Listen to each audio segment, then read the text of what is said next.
అందరం లేచి నిలబడదాం, దేవుణ్ణి ఆరాధించుకుందాం. ఈ రాత్రికాల సమయంలో మరొక పరిశుద్ధమైన సమయాన్ని ప్రభు మన జీవితాల్లో ఇచ్చి రోమా పత్రిక ద్వారా ప్రభు మనతో మాట్లాడనై ఉండగా దైవజనులను ఇప్పటికే ప్రభు సిద్ధపరిచి ఉన్నారు. మన హృదయాలని కూడా పరిశుద్ధాత్మ దేవుని సహాయంతో సిద్ధపరచుకుందాం. ప్రభు ఈ రాత్రి మనతో మాట్లాడినట్లుగా రోమీలకు రాసిన పత్రిక ద్వారా అనేక మంది భక్తులు తమ జీవితాలను ఆశీర్వాదంలో నడుపుకున్నారు. ధర్మశాస్త్రము, క్రీస్తు పోల్చి చెప్తూ అనేకమైన లోతైన విషయాలు పరిశుద్ధుడు పౌలు గారు రాసి ఉంచారు. ఆ మాటలు మనం అర్థం చేసుకోవాలంటే ఈ రాత్రి పరిశుద్ధాత్మ దేవుని సహాయం మనకు అవసరం. దేవుని యొక్క ఆత్మ నడిపింపు కొరకు, ఆయన సన్నిధిని మనం అనుభవించట కొరకు మనందరం ప్రభును స్తుతిస్తూ ఆరాధిస్తూ మన హృదయాల్ని సిద్ధపరచుకుందాం. ప్రార్థనా పూర్వకంగా ప్రభు సన్నిధానంలోకి వద్దాం. ప్రభు మనతో మాట్లాడునట్లు మనల్ని మనం తగ్గించుకుందాం. హల్లెలూయా, హల్లెలూయా. పరిశుద్ధుడా తండ్రి, మీకు స్తోత్రములు నాయన. ఈ రాత్రి నీ సన్నిధానంలోకి వచ్చిన మమ్మల్ని ఒకసారి జ్ఞాపకం చేసుకోండి. ప్రతి ఒక్కరు నోరు తెరిచి, అయ్యా రోమా పత్రిక ద్వారా మాతో మాట్లాడండి. ఇదిగో ఏదో ఈ స్థలములో బైబిల్ స్టడీ జరుగుతుందని అలవోకగా వచ్చి వెళ్ళడానికి మేము ఈ స్థలంలోనికి రాలేదు ప్రభువా. కొన్ని విషయాలైనా మా ఆత్మీయ జీవితానికి ఉపయోగపడే విధంగా మేము నేర్చుకొనడానికి ఈ స్థలంలోనికి వచ్చాం ప్రభువా. ఆనాడు అయ్యా మరియ నీ పాదముల దగ్గర ఏ రీతిగా అయితే కూర్చొని నేర్చుకుంటుందో ఆ రీతిగా మేమందరము అటువంటి నడిపింపులో నీ సన్నిధిలో నేర్చుకోవడానికి మీరు మాకు సహాయం చేయండి. నీ వాక్కులు వెల్లడి అగుట తోడనే వెలుగు కలుగును అన్న నీ లేఖనమును ప్రభువా ఈ రాత్రికాల సమయంలో మీరు జరిగించండి తండ్రి. మీ వాక్కులు దైవజనుల నోట్ల నుంచి విడుదలవుతుండగా మేమందరము నూతనమైన వెలుగుతో నింపబడుదుము గాక. హల్లెలూయా, హల్లెలూయా. పరిశుద్ధాత్మ తండ్రి, మమ్మల్ని ఒక్కొక్కరిని మీ స్వాధీనములోనికి తీసుకోండి ప్రభువా. మా హృదయములలోనికి మీ ప్రేమను కుమ్మరించండి ప్రభువా. ఆత్మదేవా ఈ స్థలమంతటిని మీరు ఆవరించండి అయ్యా. మా హృదయాలను వాక్యము కొరకు సిద్ధపరచండి ప్రభువా. అయ్యా మంచి అయ్యా నాగలి వలె దున్నినటువంటి నేలగా మా హృదయాలు మార్చబడాలి తండ్రి. నీ వాక్యమనే విత్తనాలు విత్తబడుచుండగా ప్రభువా నీరు కట్టి పరిశుద్ధాత్మదేవా మీరే ఫలింప చేయండి ప్రభువా. హల్లెలూయా, హల్లెలూయా. ఆత్మదేవా మీకు స్తోత్రాలు. యేసయ్యా మీ సన్నిధిని స్థలములో ఉంచండి. పరమ తండ్రి మా వైపు చూడండి అయ్యా. నీ వాక్కుల కొరకు మేము వచ్చాము తండ్రి. మమ్మల్ని నాయన నూతనమైన అభిషేకంతో నింపండి ప్రభువా. మమ్మల్ని నీ వాక్యపు లోతుల్లోనికి నడిపించండి ప్రభువా. అయ్యా మా హృదయాలను తెరవజేయండి తండ్రి. మా మనోనేత్రాలను వెలిగించండి ప్రభువా. మా చెవులను తెరవజేయండి తండ్రి. నీ ధర్మశాస్త్రమునందు ఆశ్చర్యకరమైన సంగతులు చూచినట్లు మా కన్నులు తెరువునాయినా నీకు స్తోత్రాలు. హల్లెలూయా, హల్లెలూయా. వాక్యము ధారాళముగా ఈ స్థలములో ప్రకటింపబడును గాక. హల్లెలూయా, హల్లెలూయా. ఈ పాట పాడుతూ మన హృదయాలను సిద్ధపరచుకుందాం. పరిశుద్ధాత్మ దేవుని స్వాధీనములోనికి మనమందరం మనల్ని మనం అప్పగించుకుందాం. హల్లెలూయా, హల్లెలూయా, హల్లెలూయా, హల్లెలూయా. స్తోత్రం, స్తోత్రం, స్తోత్రం. నీ దయగల కను సైగలే ధైర్యపరచినవి, నీ అడుగు జాడలే నాకు త్రోవను చూపినవి. నీ దయగల కను సైగలే ధైర్యపరచినవి, నీ అడుగు జాడలే నాకు త్రోవను చూపినవి. నీ రాజ్య పౌరునిగా నన్ను మార్చితివి, నీ సైన్యములో నన్ను చేర్చితివి. నీ రాజ్య పౌరునిగా నన్ను మార్చితివి, నీ సైన్యములో నన్ను చేర్చితివి. నా జీవిత భాగస్వామివి నీవు, నా ప్రాణముతో పెన వేసుకున్నావు నీవు. నా జీవిత భాగస్వామివి నీవు, నా ప్రాణముతో పెనవేసుకున్నావు నీవు. నాకే సమృద్ధిగాని కృపను పంచావు. నాకే సమృద్ధిగాని కృపను పంచావు. నా యేసు రాజా కృపాసాగరా అనంత స్తోత్రార్హుడా. నా యేసు రాజా కృపాసాగరా అనంత స్తోత్రార్హుడా. నీ దయగల మాటలే చేరదీసినవి, నీతి నియమాలలో నన్ను నడిపించుచున్నవి. నీ దయగల మాటలే చేరదీసినవి, నీతి నియమాలలో నన్ను నడిపించుచున్నవి. నీ కృపనే ధ్వజముగా నా పైన నిలిపితివి, నీ విందుశాలకు నన్ను చేర్చితివి. నీ కృపనే ధ్వజముగా నా పైన నిలిపితివి, నీ విందుశాలకు నన్ను చేర్చితివి. నా జీవిత భాగస్వామివి నీవు, నా ప్రాణముతో పెనవేసుకున్నావు నీవు.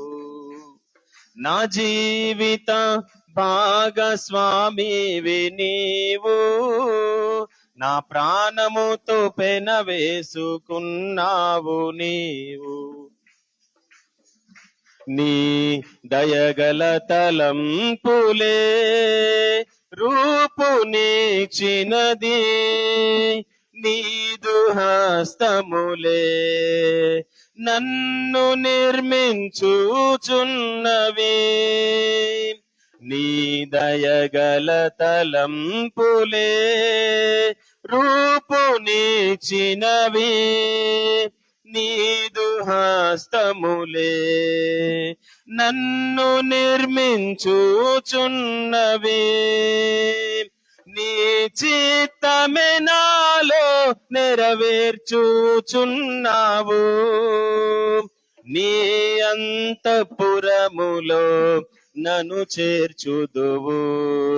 నీ చిత్తమే నాలో నెరవేర్చుచున్నావు, నీ అంతఃపురములో నన్ను చేర్చుదువు.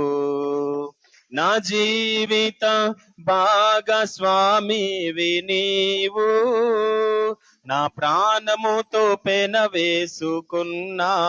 నీవు. నా జీవిత భాగస్వామివి నీవు, నా ప్రాణముతో పెనవేసుకున్నావు నీవు. నాకే సమృద్ధిగాని కృపను పంచావు, నాకే సమృద్ధిగాని కృపను పంచావు. నా యేసు రాజా కృపాసాగరా అనంత స్తోత్రార్హుడా. కలిసి పాడదామా. రాజా కృపాసాగరా అనంత స్తోత్రార్హుడా. నా యేసు రాజా కృపాసాగరా అనంత స్తోత్రార్హుడా. నా యేసు రాజా కృపాసాగరా అనంత స్తోత్రార్హుడా. నాకే సమృద్ధిగాని కృపను పంచావు, నాకే సమృద్ధిగాని కృపను పంచావు. నా యేసు రాజా కృపాసాగరా అనంత స్తోత్రార్హుడా నా యేసు రాజా కృపాసాగరా అనంత స్తోత్రార్హుడా అనంత స్తోత్రార్హుడా అనంత స్తోత్రార్హుడా. యేసయ్యా, సమృద్ధిగా నీ కృపను మాపై ఉంచిన దేవా, భూలోకమందంతటా నీ నామము ప్రచురము చేయబడుచుండుటను బట్టి, నీ కృపాతిశయమును బట్టి, నీ మహిమైశ్వర్యమును బట్టి, జగత్తుకు పునాది వేయబడక మునిపే నీ కార్యములన్నీ సంపూర్తి అయి ఉన్నను. అయ్యా, మీ కృపలో మమ్మల్ని ఏర్పరచుకున్న దేవానికి స్తోత్రాలు. నీ పేరు పెట్టి మమ్మల్ని పిలుస్తున్న దేవా, అయ్యా, నీ పిల్లలముగా నీ జనులముగా మమ్మల్ని ఏర్పరచుకున్న తండ్రి, నీ కృతజ్ఞతలు నాయన. ఈ స్థలములో ఈ సమయంలో మేమందరము సురక్షితంగా క్షేమముగా ఉన్నామంటే అది నీ కృపే నాయన. రెండు చేతులు పైకెత్తి చెప్దాం, యేసయ్యా ఇది నీ కృపే ప్రభువా. మేము సజీవుల లెక్కలో ఉన్నామంటే అది నీ కృపే నాయన. ఈ రాత్రి నీ వాక్కులు వినుటకు నీ స్థలములోనికి వచ్చాము తండ్రి. ఈ నీ మందిరములో నీ వాక్కుల చేత మమ్మల్ని నింపండి ప్రభువా, బలపరచండి ప్రభువా, ఆత్మశక్తితో నింపండి ప్రభువా, లోతైన ఉపదేశము దయచేయండి తండ్రి. మర్మయుక్తమైన సంగతులు దైవజనుల ద్వారా మేము వినుటకు కృప చూపించండి దేవా. లోకము పుట్టినది మొదలుకొని మరుగై ఉన్న అనేక సంగతులు ఈ రాత్రి మేము విందుముగాక. ఆత్మ తండ్రి, మీ సహాయము కొరకు రెండు చేతులు జోడించి అడుగుతున్నామయ్యా. మీరు మాతో మాట్లాడండి అయ్యా. ప్రతి ఒక్కరం అడుగుదామా, మీరు మాతో మాట్లాడండి తండ్రి. నీ వాక్కులు మాకు కావాలి నాయన, లోతైన ఉపదేశం మాకు కావాలయ్యా. హల్లెలూయా, హల్లెలూయా. ప్రార్థన చేసుకుందాం. ప్రార్థన పూర్వకంగా మనల్ని మనం సిద్ధపరచుకుందాం. పరిశుద్ధుడ, మహోన్నతుడ, మిక్కిలి ప్రేమ కనికరమ కలిగిన తండ్రి, ఈ రాత్రి నీ పరిశుద్ధ పాదముల చింతకు మేము చిన్న మందగా కూడి వచ్చాం ప్రభువా. ఉదయకాల సమయమే మందిరాల్లో నీకు చేసినటువంటి ఆరాధనను బట్టి, మీరు మాకు నేర్పించిన అనేక సంగతులను బట్టి మీ కృతజ్ఞతలు చెల్లిస్తూ, మరొక సాయంకాల సమయం కూడా ఈ దినమని మీరు మాకు ఇచ్చి నీ సన్నిధిలో నీ మాటలు నేర్చుకోవడానికి మీరు మమ్మల్ని సిద్ధపరిచిన విధానముకే వందనాలు. దైవజనులకు ఇచ్చిన ఆరోగ్యమును బట్టి, వారిని క్షేమముగా ఈ స్థలములోనికి నడిపించిన విధానమును బట్టి నీ కృతజ్ఞతలయ్యా. దైవజనుల హృదయంలో ఉంచిన మాటలు, వారి హృదయంలో ఉన్న భారమంతా ఈ రాత్రి ప్రభువా మేము వినుటకు, ప్రభువా ఏ ఉద్దేశముతో అయితే ఈ మాటలు మీరు తెలియజేస్తున్నారో ఆ ఉద్దేశములన్నిటినీ మేము నెరవేర్చులాగున మమ్మల్ని అయ్యా మీ అధికారంలోనికి తీసుకోండి. నీ వాక్కులు విడుదలవుతుండగా నూతనమైన అభిషేకంతో మేము నింపబడాలి ప్రభువా. అటువంటి ఆత్మ నడిపింపు దయచేస్తూ రమ్మని, దైవజనులు మీ సిలువ చాటను మరుగు చేసుకొని వారి ముఖాంతరంలో నుంచి మాతో మాట్లాడమని, అయా సౌండ్ సిస్టమును, అయా సమస్తమును మీ చేతులకు అప్పగిస్తూ, ఎటువంటి డిస్టర్బెన్సెస్ ఉన్నా యేసు నామములు అవన్నీ తొలగిపోవును గాక. మీరే మా అందరితో మాట్లాడమని యేసయ్య అతి పరిశుద్ధ నామంలో ఈ స్తుతి ఆరాధన ప్రార్థన మీకు సమర్పిస్తూ వేడుకుంటున్నాము తండ్రి, ఆమేన్. మనమందరం కూర్చుందాం. దైవజనులు మనకు రోమా పత్రిక ద్వారా బైబిల్ స్టడీని నడిపిస్తారు.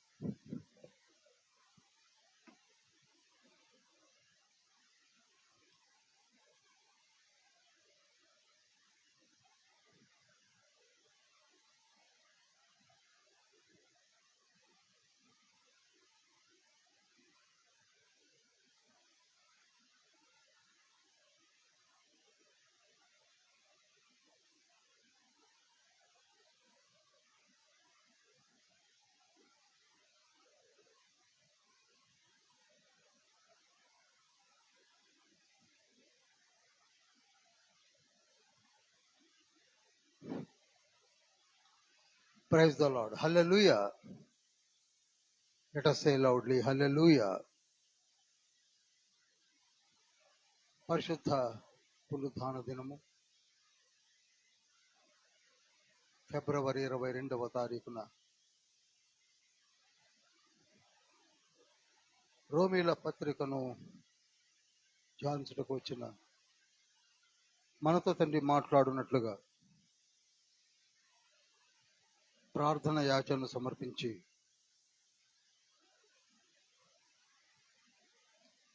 ఆత్మలను ప్రభు వైపు తిప్పి శ్రేష్టమైన లోతైన విషయములను తెలుసుకున్నటకు ఆయత్తపడులాగున్న ప్రార్థన చేసుకుందాం. మిక్కిలి ప్రేమ కనికరం కలిగిన మహోన్నతుడ, పరిశుద్ధుడ, పరలోక తండ్రి, మీ బంగారు పాదము చింతకు మరి ఒక్క మారు పునరుత్థాన దినమున రోమీల పత్రికను ధ్యానించడం కొరకు వచ్చి ఉన్నాము తండ్రి. మీ బిడ్డలమైన మేము పత్రికలలో ఉన్న సారమును గైకొని మా జీవితాలను సరి చేసుకొని 2026 ఫిబ్రవరి 22వ తారీఖున ఈ రోమా పత్రికను ఆరంభించుండగా ఆత్మదేవ మా మనోనేత్రములు వెలిగించి మమ్మలను సరిచేసి ఈ సంవత్సరంలో పెను మార్పును మా జీవితాల్లో తీసుకుని వచ్చి మా కుటుంబాలను దీవించి ఆశీర్వదించి మమ్మలను మీ పాదము చెంత సుస్థిర స్థానమును పరలోక రాజ్యములో వారసత్వమును అనుగ్రహించమని యేసయ్య పరిశుద్ధ నామంలో అతి వినతి వేడుకుంటున్నాం పరమ తండ్రి. ఆమేన్.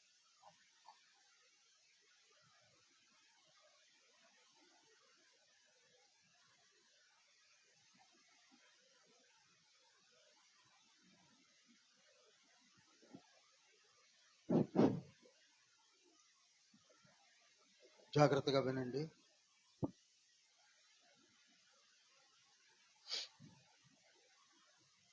అపోస్తుల కార్యములే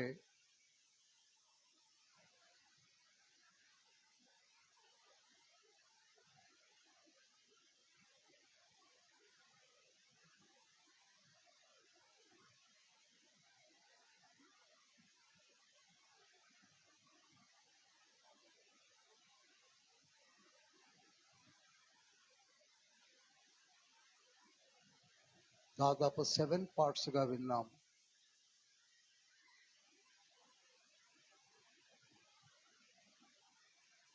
రోమీల పత్రిక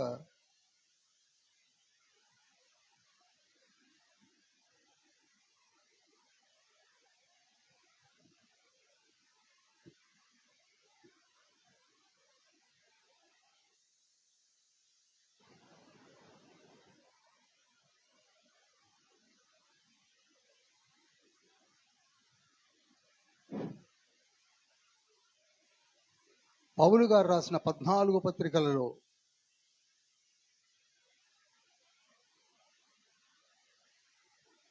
రోమా పత్రిక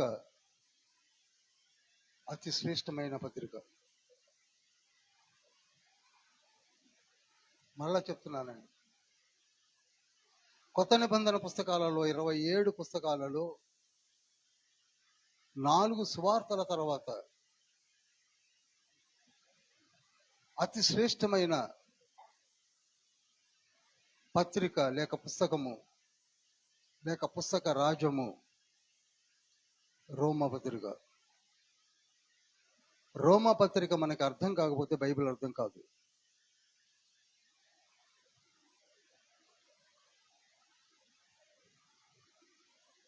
సువార్తలలో యోహాను సువార్త మనము బాగా అర్థం చేసుకోకపోతే త్రిత్వం అర్థం కాదు. కొత్త నిబంధన పుస్తకాలలో మోస్ట్ ఇంపార్టెంట్ బుక్స్ నాకు తెలిసినది ఏమిటనగా సువార్తలలో 4 ఇంపార్టెంటే. అందులో మరీ ముఖ్యంగా ఎక్కువగా ధ్యానించవలసింది యోహాను సువార్త. ఆ తర్వాత 14 పత్రికలు రాశాడు పౌలు గారు. 14 పత్రికలలో కూడా అతి శ్రేష్టమైన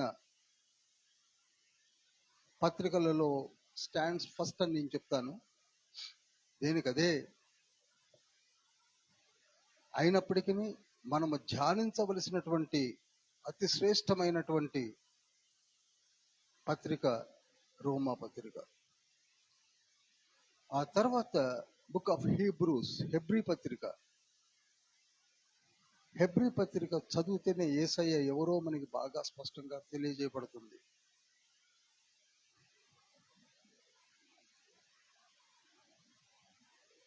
ఆ తర్వాత మొదటి కొరింథీ పత్రిక. అఫ్ కోర్స్ ప్రకటన గ్రంథము పరలోక దివ్య దర్శనాన్ని అలా పక్కకు ఉంచితే పరలోకములోనికి వెళ్ళడానికి బాటలు వేసినటువంటి 26 పుస్తకాలలో అతి ప్రాముఖ్యమైన వాటిలో ఒకటి రోమా పత్రిక.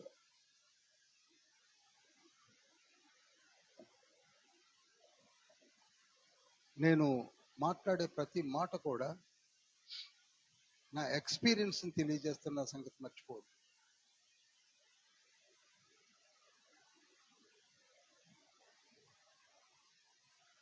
వెనక కూర్చున్న వాళ్ళు ముందు కూర్చుని ఖాళీగా ఉన్నాయి కదా, ముందు వచ్చి కూర్చుంటే బాగుంటుంది. దయచేసి ప్లీజ్ కమ్. కాటాయ్ బాబు and Sudhakar, please come forward.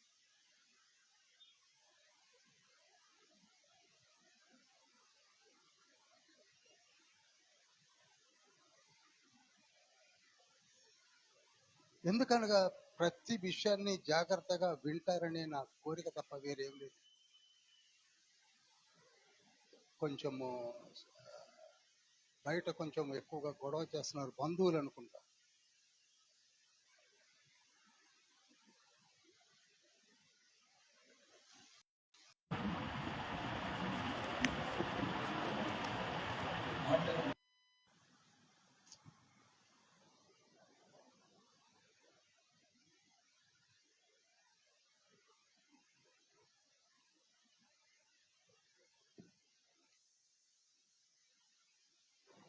ఏమిటో నాకు అర్థం కాదు.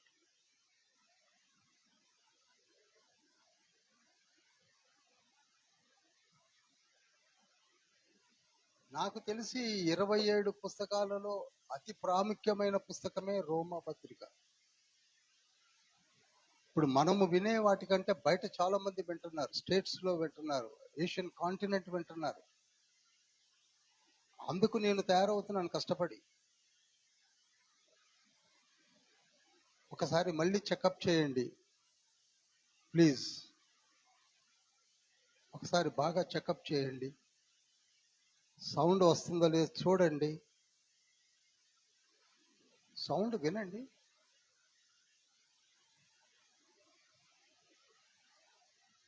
ఒకవేళ ఇది రాకపోతే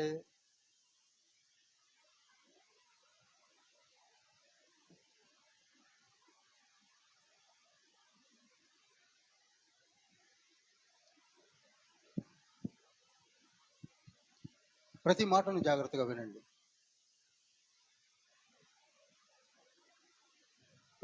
బైబిల్ స్టడీ అనేది ఒక మహత్తరమైనటువంటి దేవుని ఏర్పాటు. నిజానికి నేను చదువుకున్న రోజుల్లో నాకు బైబిల్ చెప్పేవాళ్ళు లేక చాలా యాతన పడ్డాను. నేను చాలా యాతన పడ్డాను. ఈనాడు తండ్రి మనలో ఎవరినో ప్రేమించి ఎవరి కొరకు ఏర్పాటు చేసినటువంటి ఈ బైబిల్ స్టడీని హృదయంని తెరిచి వినండి. 2026 ఫిబ్రవరి 22 నేను అబ్జర్వ్ చేస్తున్నాను. మీకు విషయం చెప్తాను. నూతనంగా పెళ్ళైనటువంటి ఒక కుటుంబం ఉందనుకోండి.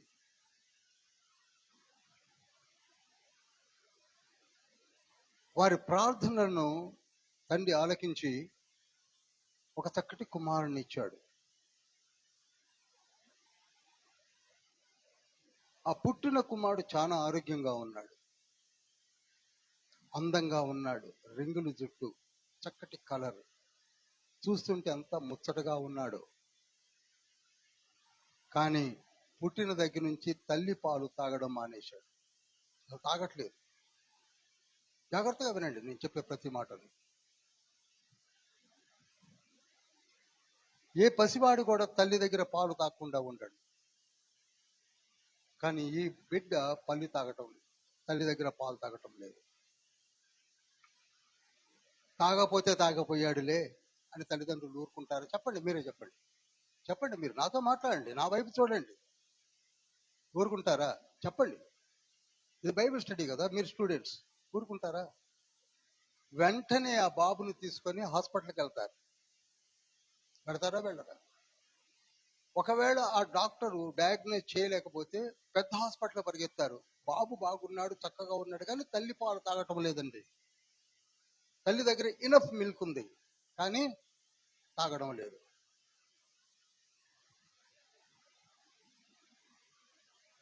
బాబు తల్లి దగ్గర పాలు తాగేంత వరకు తల్లిదండ్రులు నిద్రపోరు, అవునా కాదా? అదేవిధంగా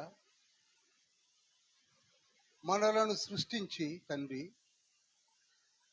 మన చేతికి పాల వంటి వాక్యం ఇస్తే దాన్ని మనం ఎప్పుడు తాగడం లేదు. No. అందంగా ఉన్నాం, ఉద్యోగాలు ఉన్నాయి, అన్నీ ఉన్నాయి, చక్కటి కలరింగ్, చక్కటి అంగూర్ల వెంట్రుకలు, బంతిలా ఉన్నాడు. కానీ పాలక్కర్లేదు.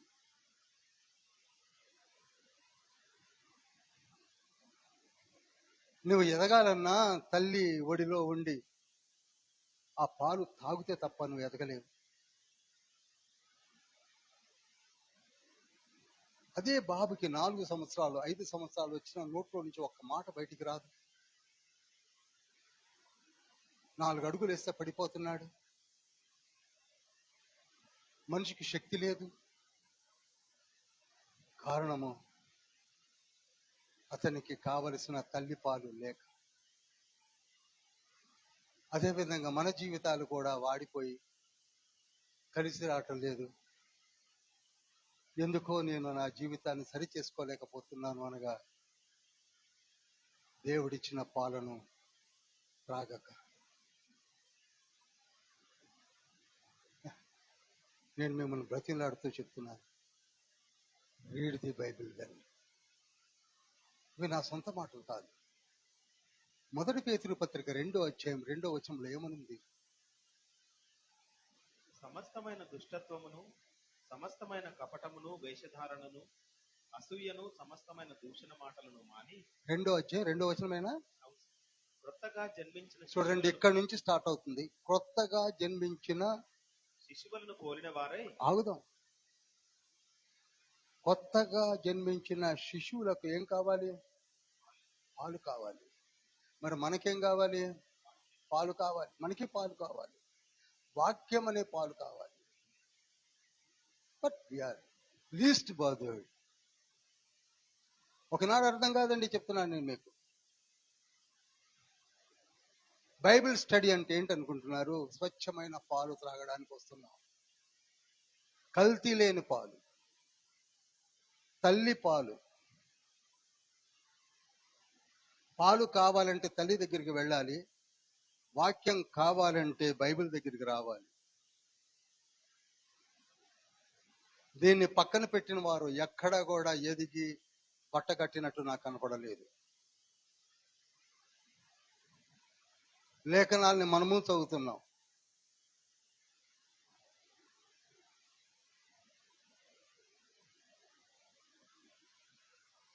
ద్వారములోనికి ప్రవేశించాము, కానీ ద్వారములోనికి ప్రవేశించినంత మాత్రాన నీవు పరలోక రాజ్యములోనికి వెడతావు అనుకుంటే పొరపాటు.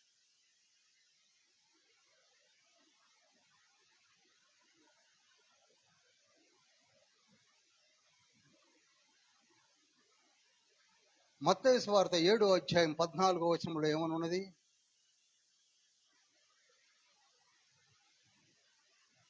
జీవమునకు పోవు ద్వారము ఇరుకును, ఆ దారి సంకుచితమునై ఉన్నది, దానికి అనుగుణ వారు కొందరే. అబద్ధ ప్రవక్తలను గురించి జాగ్రత్త పడుడి. వారు గొర్రెల చర్మములు వేసుకొని మీ వద్దకు వస్తురు, కానీ. చాలు. ద్వారములోనికి మనము వస్తున్నాం. గుళ్ళోనికి రావడం వల్ల ఉపయోగం లేదండి. చాలా సీరియస్ గా తీసుకోండి మాటలు. Entering in to the church is not at all a criteria. ఆ మార్గంలో నడవాలి. ఆ మార్గంలో నడవాలి అంటే నీకు వాక్యం కావాలి, వాక్యం అనే పాలు కావాలి. How to walk, how to SIT, how to read, how to pray. తల్లి దగ్గర పాలు తాగిన శిశువు 2 సంవత్సరాలకే మాట్లాడడం మొదలు పెడుతున్న పాపని నేను చూశా. ఆరోగ్యవంతులు గెంతులేస్తూ ఉంటారు.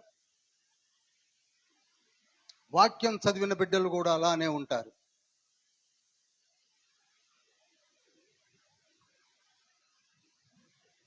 We are totally neglecting the word of God.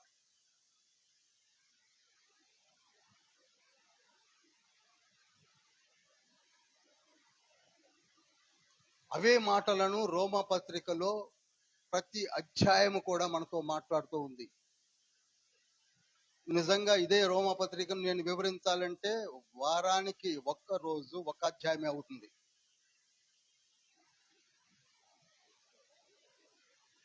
ఎన్ని సంవత్సరాలు నడుపుకుంటాం బైబిల్ స్టడీ?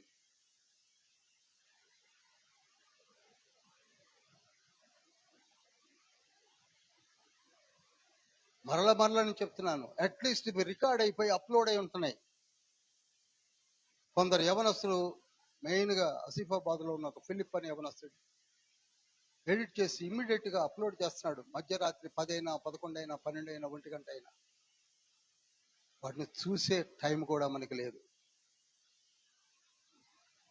ప్రకటన గ్రంథము మేము 25 పార్ట్స్ గా చెప్పాము. ఒక్కసారి కూడా చూశారో లేదో అన్నట్టుగా ఉంది. 100 సార్లు చూసినా అర్థం కాదు. ప్రతి పుస్తకం అలానే ఉందని 27 సంవత్సరాల తర్వాత నాకు అర్థమైంది. ఒక గ్లాన్స్ లో రోమియోలు రాసిన పత్రిక కూడా చదవచ్చు. మీలో చదివే ఉంటారని అనుకుంటున్నాను. కొందరు చదవని వాళ్ళు కూడా ఉండి ఉండవచ్చు. మరలా చెప్తున్నాను, చేతులు జోడించి మరీ చెప్తున్నాను, బైబిల్ అంటే నిరంతర పాలతో సమానం. పాలు త్రాగుతూనే ఉండాలి, పాలు త్రాగుతూనే ఉండాలి.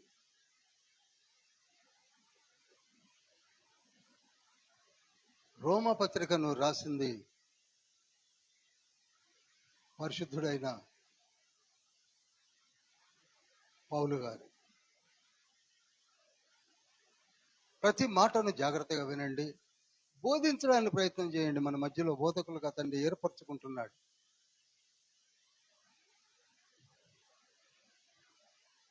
నాకు అనిపిస్తున్నది ఏమిటనగా, నేను కూడా విజ్డమ్ ద్వారా చూస్తూ ఉంటాను కనుక, how much attention we are paying. చూడండి, రోమా పత్రికను రాసింది ఎవరు? పౌలు గారు. పౌలు సంఘానికి రాస్తున్నాడు. క్రీస్తు శకము 56లో రాస్తున్నాడు. అతను ప్రభు దర్శనము వలన మారింది 34లో.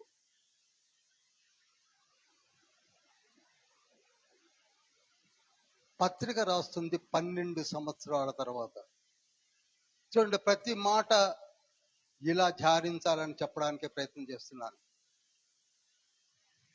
ఆయన మారు మనసు పొందింది 34లో, పత్రిక రాస్తుంది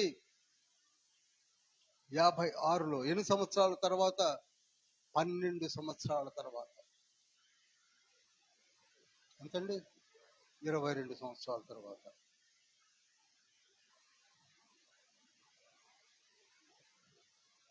కానీ రోమా సంఘాన్ని కట్టింది పౌలు గారు కాదు.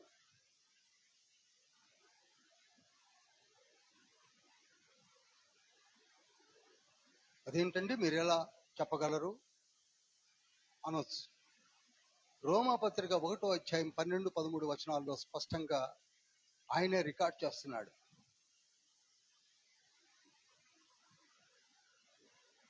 ఆత్మ సంబంధమైన కృపావరం ఏదైనను మీకు ఇచ్చుటకు మిమ్మల్ని చూడవలనని మిగులు అపేక్షించుచున్నాను.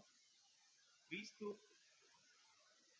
సహోదరులారా, నేను ఇతరులైన అన్యజనులలో ఫలం పొందినట్లు మీలో కూడా ఫలమేదైనను పొందవలనని అనేక పర్యాయములు మీ యొద్దకు రానుద్దేశించితిని, గాని ఇది వరకు ఆటంకపరచబడితిని. ఇది మీకు తెలియకుండా నాకు ఇష్టం లేదు. చూడండి, he tried his level best. అనేక పర్యాయములు ప్రయత్నించి రాలేకపోయాను అంటున్నాడు. ఎన్ని సంవత్సరాలు పట్టింది ఆయనకి? చెప్పరేమండి. మరి ఎవరు కట్టారు ఈ సంఘాన్ని?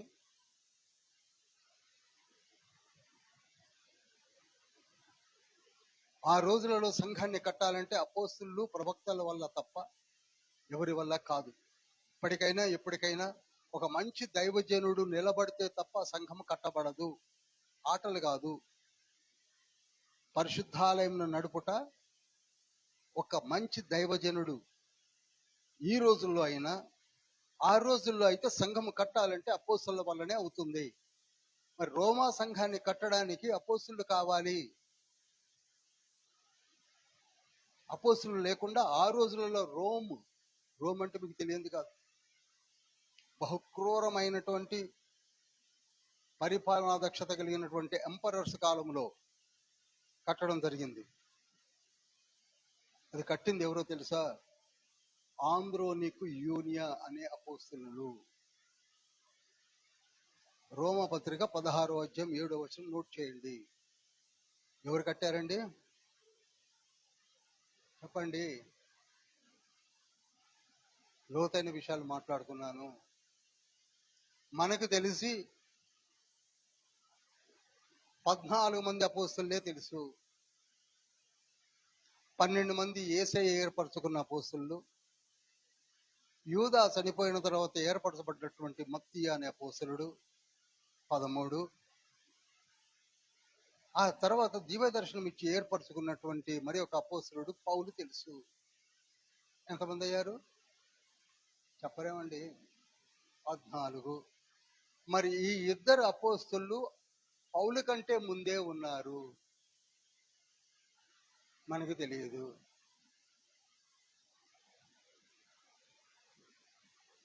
ఒకసారి మీరు రోమీలు రాసిన పత్రిక 16వ అధ్యాయం 7వ వచనంలో పౌలే స్టేట్మెంట్ ఇస్తున్నాడు. చూడండి, నాకు బంధువులును, శ్లోక చదవాలి పాస్టర్ గారు. నాకు బంధువులును నాకంటే ముందుగా ఏర్పరచబడిన అపోస్తులు, వారి పేరు ఆంద్రోనికు యూనియా.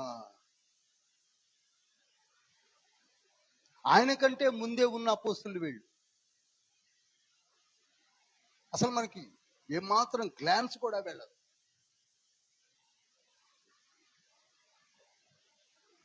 అపోస్తులు అంటే మీకు అర్థం అవ్వాలి. అపోస్తులు అంటే they will have all the gifts. అపోస్తులు అంటే ఏదో వెనక ఒక టైటిల్ తగిలించుకొని నేను అపోస్తులు చెప్పుకుంటూ జరిగేది కాదు. నేను ప్రవక్తను, నేను అపోస్తులను, నేను డీడీని, నేను డాక్టర్ని, నేను వదిలే కాదు. వాళ్ళు అపోస్తులు. అందులో ఒక స్త్రీ ఉన్నది, ఒక పురుషుడు ఉన్నాడు. వారు పౌలుకి బంధువులు. ఇంకో విషయం చెప్తాను. అంతవరకు కూడా 56 వరకు కూడా పేతురు కూడా రోమ్కి రాలేదు.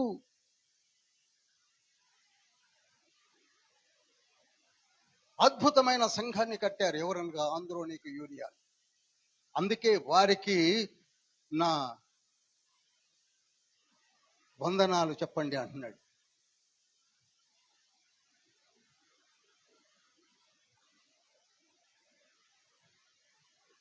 ఈ ఉత్తరాన్ని రాయడానికి ఒక లేఖికుడు ఉన్నాడు. అతని పేరు తెర్తయి.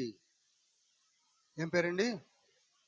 ఆ రోజులలో అపోస్తులకు, ప్రవక్తలకు ఆత్మపూర్ణులై చెప్పినప్పుడు రాయడానికి లేఖికులు, రైటర్స్ ఉండేవాళ్ళు. ఆ తర్వాత కాలంలోనే వారిని స్క్రైబ్స్ అన్నారు.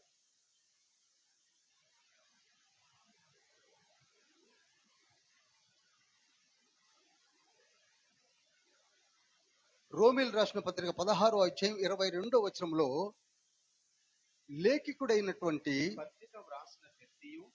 చదవండి వదిలే. ఈ లేఖికుడైనటువంటి తెర్తయితో రాయించాడు. ఎవరు రాశారండి? నేను రిఫరెన్స్ చెప్తాను కనుక నోట్ చేయండి.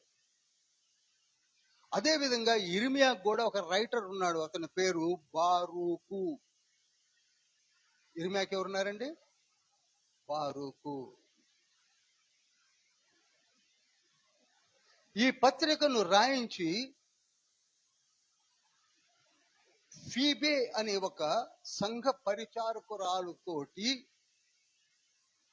రోమా పట్టణానికి తీసుకొని ఇవ్వమ్మా అని చెప్పి ఇచ్చాడు. ఎవరికి ఇచ్చాడండి? అందరు చెప్పాలి. ఫీబీ. అక్కడనే 16వ అధ్యాయం 1వ వచనంలో ఉంటుంది. ఇప్పుడు చదవండి పాస్టర్ గారు. 16:1. విక్రయాలో ఉన్న సంఘ పరిచారకురాలకు ఫీబే అన్న మన సహోదరిని పరిశుద్ధులకు తగినట్టుగా ప్రభువునందు చేర్చుకొని. ఆగండి. సంఘ పరిచారకురాలు అనగా ఇంగ్లీష్లో డీకనెస్ అంటారు. ఏమంటారండి? డీకనెస్ అంటారు. మరి ఈ రోజులలో స్త్రీలు బోధించడానికి వీల్లేదు, ప్రార్థించడానికి వీల్లేదు, పాటలు పాడడానికి వీల్లేదు, చదవడానికి వీల్లేదు, ఏమి చేయడానికి వీల్లేదని బయలుదేరారు. ఆలోచించండి. పౌలు గారే ఎక్కడనో కొరింథీ పత్రికలో స్త్రీలు బోధించడానికి వీల్లేదని రాశారన్న వాళ్ళు ఇదే పౌలు గారు 16వ అధ్యాయం 1వ వచనంలో డీకనెస్ తోటి ఈ ఉత్తరాన్ని ఇచ్చి ఎందుకు రోముకు పంపించాడు. ఆలోచించండి. అదే పౌలు గారు అపోస్తురాలైనటువంటి యూనియా అనే నా బంధువు ఉన్నది అని చెప్తున్నాడు. ఆలోచించండి. ఆవిడ అపోస్తురాలు, ఈవిడ సంఘ పరిచారకురాలు. ఎక్కడుందట? కేంక్రేయలో ఉంది. కేంక్రేయ ఎక్కడుంది? కొరింథీకి 9 కిలోమీటర్ల దూరంలో ఉంది. ఎక్కడుంది కేంక్రేయ? కొరింథీకి 9 కిలోమీటర్ల దూరంలో ఉంది. అదొక సీపోర్టు, అదొక అద్భుతమైన డెన్స్డ్ పాపులేషన్ కలిగినటువంటి ఒక మహాపట్టణం. అక్కడ ఉంది ఆవిడ. అక్కడ పరిచర్య చేస్తుంది. సంఘ పరిచారకురాలైన కేంక్రేయలో ఉన్న అక్కడ పరిచారం చేస్తుంది. అంతేగాని కూర్చొని ఇంట్లో ఉండి వంటలు చేసుకుంటూ కూర్చోట్లేదు. ఆవిడకి ఇచ్చాడు. ఇప్పుడు కొరింథీ ఎక్కడుంది? ఒకసారి మీరు పట్టణం చూస్తే అర్థం అవుతుంది. కొరింథీ ఎక్కడుంది? రోమ్ ఎక్కడుంది? ఇలా నేను వెళితే ఈ రోమా పత్రిక సంవత్సరం నడుస్తుంది నాకు. చూడండి, ఒకసారి పటంలో చూడండి. చూసిన వాళ్ళని చేయలేపండి. కొరింథీ ఎక్కడుంది? రోమ్ ఎక్కడుంది? పడమర వైపున పైన ఉంటుంది రోమ్. ఇటలీ పైన రోమ్ ఉంది. కొరింథీ ఎక్కడుందంటే ఆ సముద్రానికి ఆనుకున్న తీర ప్రాంతం అది. అక్కడున్న ఆవిడ ఎక్కడ పట్టుకొని పోయింది ఆ పత్రికను? ఎంత దూరం ఉంది? ఒక్కసారి మీరు కనీసం ఎయిర్లైన్ లో చూడండి. అంత దూరం ఎలా పట్టుకొని పోయింది ఆవిడ? ఆడి కారు వేసుకొనా? Benz car వేసుకొనా?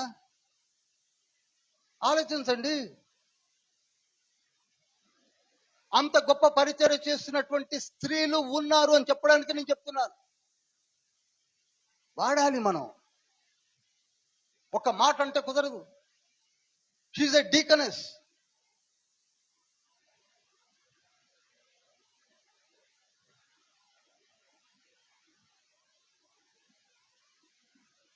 నీళ్లు రాలేకపోయాను, వెళ్ళలేకపోయాను, అయినప్పటికీ సంఘం కట్టబడింది, అద్భుతమైన రీతిలో ఎదుగుతూ ఉన్నది. అందుకే నేను ఈ ఉత్తరాన్ని రాసి పంపిస్తున్నాను. మామూలు ఉత్తరం కాదు. 16 అధ్యాయాలు కలిగినటువంటి ఒక అద్భుతమైనటువంటి పత్రిక. ఇప్పటికీ అర్థం కాదు. I'm telling you. అందరూ అర్థమైనట్టుగా బిల్డప్ ఇస్తారేమో కానీ నేను ఖచ్చితంగా చెప్పగలను, ఇప్పటికీ అర్థం కాదు. అంత dimension, 4th and 3rd dimensions లో రాశాడు పత్రిక.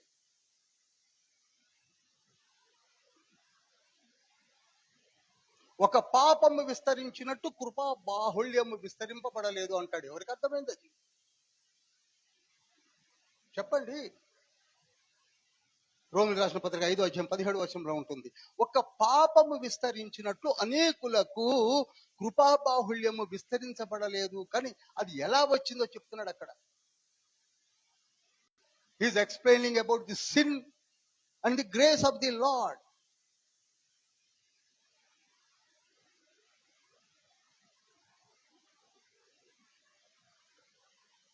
సరే,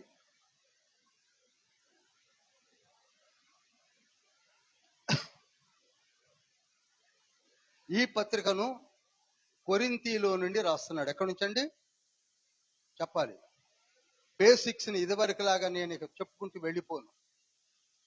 బేసిక్స్ కూడా మనం నేర్చుకోవాలి. ఒక స్కూల్లో మన బాబునో పాపనో జాయిన్ చేశాక ఆ సంవత్సరం అంతా అకాడమిక్ ఇయర్లో చదివిన తర్వాత ఆమెకి ఏబిసిడీలు రాకపోతే ఆ స్కూల్కి పంపడం మానేస్తాం. అలానే బైబిల్ స్టడీలో రోమపత్రిక ఏంటంటే తెల్ల ముఖం పెట్టుకుంటే సుఖం ఏమిటండి? What is the fun of attending the Bible study and reading the Bible and spoiling atmosphere and all the things. ఇందాక నేను చెప్పా, చక్కటి బాబుకి పాలు తాగనట్టుగా, చక్కటి మనకు అర్థం కానట్టుగా ఎంతకాలం జీవిద్దాం?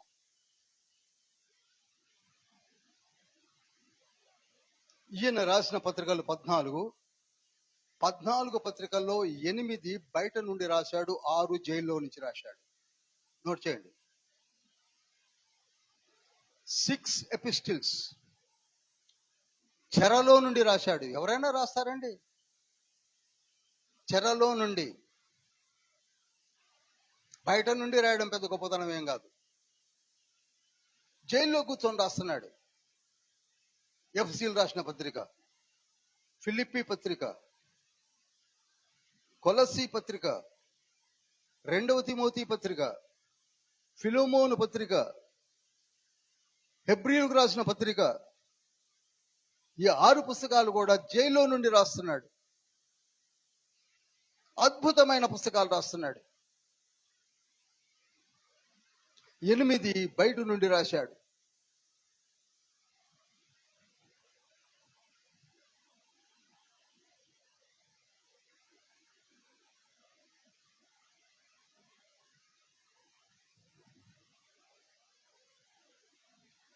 ఇక ఆయన రచన శైలి, the way he approaches the letter, మనం ఊహించలేము. ఈనాడు మనము యేసయ్య ఎవరు, దేవుడు ఎవరు, పరిశుద్ధాత్ముడు ఎవరు అని డిబేట్స్ పెట్టుకుంటున్న వారికి ఈ పత్రికలు 14 కాన్సన్ట్రేషన్ చేసి చదివితే మీకు అర్థమైపోద్ది. ఎలా అనొచ్చు మీరు? ఒక్కసారి రోమిలు రాసిన పత్రిక 1వ అధ్యాయం 7వ వచనం చదవండి. మీరును వారిలో ఉన్నవారై యేసుక్రీస్తు వారుగా ఉండుటకు పిలువబడి ఉన్నారు. మీ విశ్వాసము సర్వలోకమును ప్రచురము చేయుచుండుటను బట్టి మొదట మీ అందరి నిమిత్తము యేసుక్రీస్తు ద్వారా నా దేవునికి కృతజ్ఞతాస్తుతులు చెల్లించుచున్నాను. ఇప్పుడు ఎలాగైనను ఆటంకము లేకుండా మీ యొద్దకు వచ్చుటకు దేవుని చిత్తము వలన నాకు వీలు కలుగునేమో అని నా ప్రార్థనల యందు ఎల్లప్పుడూ ఆయనను బతిమాలుకొనుచు మిమ్మల్ని గూర్చి ఎడతెగక జ్ఞాపకం చూడండి, 1వ అధ్యాయము 7వ వచనం అన్నాను నేను. 7వ వచనము 3వ లైన్లో చూడండి. మన తండ్రి అయిన దేవుని నుండి, చదవండి అందరూ, మన తండ్రి అయిన దేవుని నుండి, ప్రభువైన యేసుక్రీస్తు నుండి కృపా సమాధానములు మీకు కలుగునుగాక.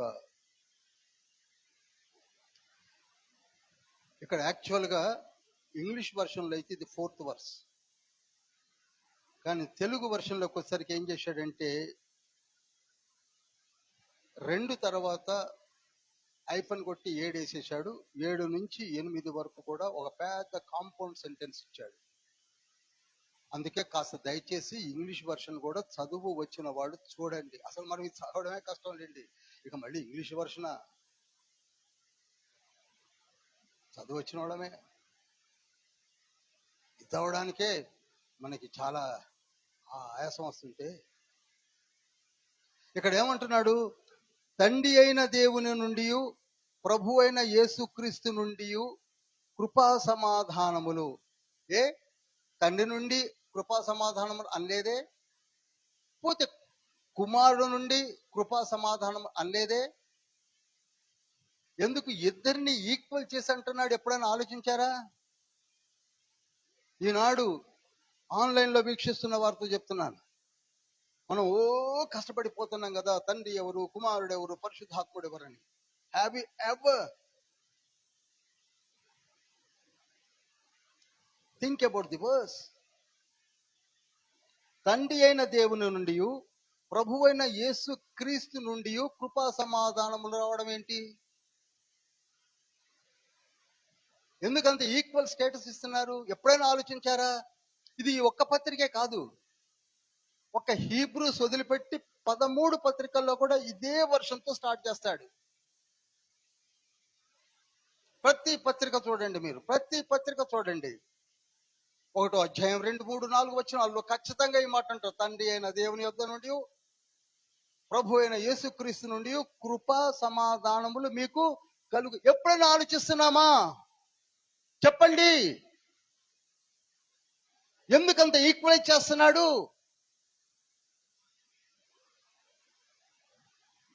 కేవలము మాట్లాడుకోవడం కాదండి. Read the Bible well. In end ఎలా ఉంటుందో తెలుసా? ఒకసారి చూడండి, రోమిల్ రాసిన పత్రిక 16వ అధ్యాయం తీయండి అందరూ. రోమ 16 తీయండి.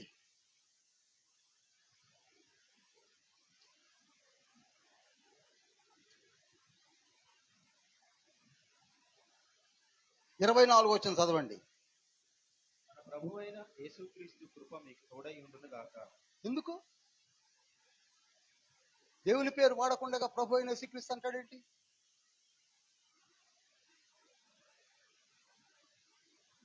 ఎందుకంటున్నాడండి? మన ప్రభువైన యేసుక్రీస్తు కృప మీకు తోడై ఉండును గాక. దేవుని అనే మాట కాకుండా ప్రభు అయిన యేసుక్రీస్తుని ఎందుకు వాడుతున్నాడు?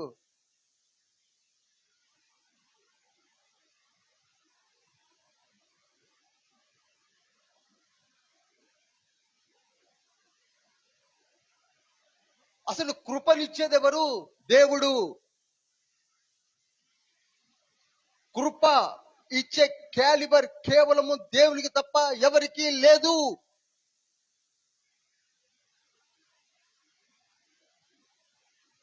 అంతదాకా ఎందుకు? ప్రకటన గ్రంథము 22వ అధ్యాయం 21వ వచనంలో ఏమనున్నది?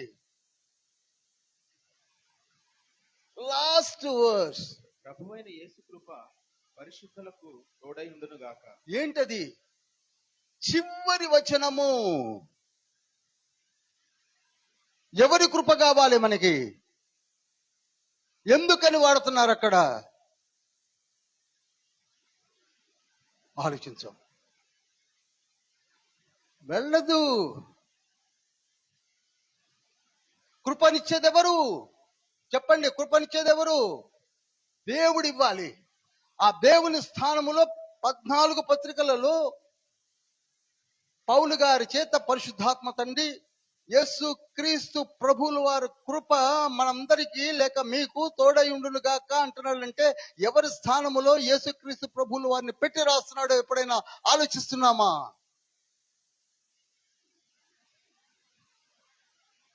ఆలోచించాం. ఆదికాండము 19వ అధ్యాయము 17, 18 వచనాలు చదవండి.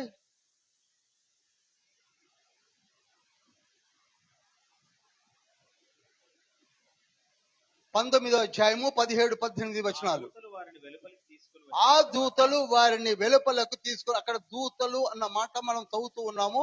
ఆ దూతలు వెలుపలికి తీసుకొని వచ్చిన తర్వాత ఆయన నీ ప్రాణమును దక్కించుకున్నట్లు పారిపోము, నీ వెనుక చూడకము, ఈ మైదానములో ఎక్కడనూ నీవు నిలువక నీవు నశించిపోకుండా ఆ పర్వతమునకు పారిపోమని చెప్పగా, లోతు ప్రభువా అలాగూ కాదు. చూడండి, అక్కడ దూతలని పైన కింద ప్రభువా అన్నాడు. ప్రభువా అని ఎవరు అనిపించుకుంటారో ఇదే ప్లేస్ లో ఇదే బైబిల్ శైలిలో కొన్ని వందల సార్లు దూతలకున్న అధికారాలు, దేవునికున్న అధికారాలు చెప్పి చెప్పి చెప్పి ఉన్నా. ఆయన ఉన్నాడు, ప్రభువా చదవండి. అలాగు కాదు. ఇదిగో నీ కటాక్షము నీ దాసుని మీద వచ్చినది. చూడు, నీ కటాక్షము ఈ దాసుని మీదకి వచ్చినది. నా ప్రాణము రక్షించుట వలన నీవు నా ఎడల కనుపరిచిన నీ కృపను చూసారా? నా ఎడల నీవు కనపరిచిన కృప అంటున్నాడు. అక్కడ ఏమన్నాడండి? చెప్పరేమండి? కృప ఎవరు అనుకరిస్తున్నారు? ఆ ప్రభువు. అక్కడున్న ప్రభువు ఆయన నీవు నాకు అనుకరించిన కటాక్షము చాలు, కృప చాలు అంటున్నప్పుడు అదే కృప యేసుక్రీస్తు ప్రభు వారు ఇస్తారని 14 పత్రికల్లో రాస్తూ అదే కృప చివరికి కూడా ఆయన కృప మీకు ఉండునుగా కానీ రాస్తున్నా అంటే మనకు అర్థం కావట్లేదా? దీనికి డిబేట్ కావాలా?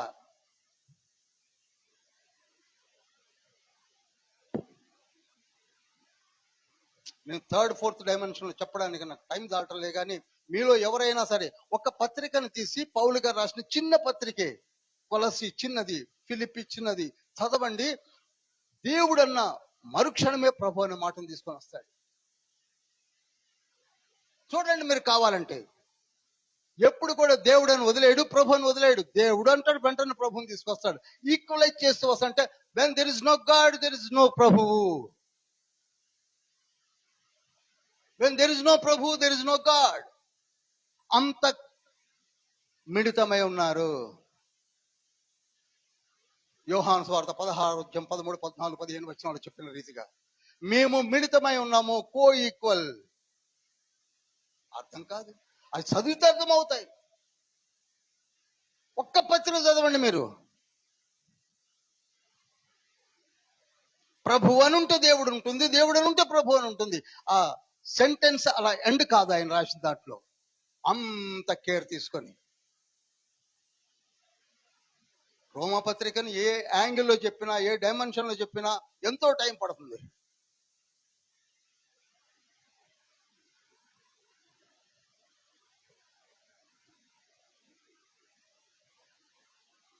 ఫస్ట్ చాప్టర్లో ఉపోద్ఘాతం అంతా ఎక్కువ టైం తీసుకుంటుంది కనుక ఒక క్వశ్చన్ ఉంది. ఆ క్వశ్చన్ ఎక్కడ ఉందంటే యోబు గ్రంథంలో ఉంది. ఆ క్వశ్చన్ యోబు గ్రంథము 9వ అధ్యాయం 2వ వచనంలో ఒక క్వశ్చన్ ఉంది. నరుడు దేవుని దృష్టికి ఎట్లు నిర్దోషియగును? చాలు, ఇది ప్రశ్న. ఇది ప్రశ్న. నరుడు దేవుని దృష్టికి ఎట్లు నిర్దోషి అగును?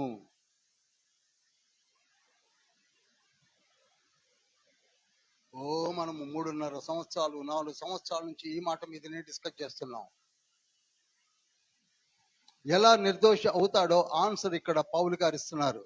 1వ అధ్యాయము 16వ వచనం చదవండి. రోమా 1:16. సువార్తను గూర్చి నేను సిగ్గుపడువాడను కాను. ఎలయనగా నమ్ము ప్రతివానికి, మొదట యూదునికి, గ్రీసు దేశస్థునికి కూడా రక్షణ కలుగజేయుటకు అది దేవుని శక్తి అయి ఉన్నది. చూడండి, నరుడు ఏ విధంగా దేవుని దృష్టికి నిర్దోషి అవుతాడంటే నమ్మితే చాలు అన్నాడు. ఏమన్నాడు? బైబిల్ 26 పుస్తకాలు 600 రిఫరెన్సులు చదవడం కాదు, నమ్మి చావండి అంటున్నాడు. నమ్మండి. యూదులే కానీ, యూదేతరులే కానీ, అన్యులే కానీ, ఎవరైనా కానీ చదవండి, నమ్మండి. నమ్మితే చాలు. నీవు నమ్మితే చాలు, రక్షణ వస్తుంది. అలా వచ్చిన వాళ్ళమే మనము.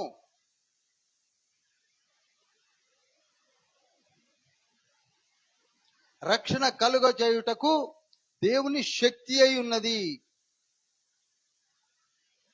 ఇక ఈ మాట మీదనే ఆయన పత్రికంతా వెళ్తాడు.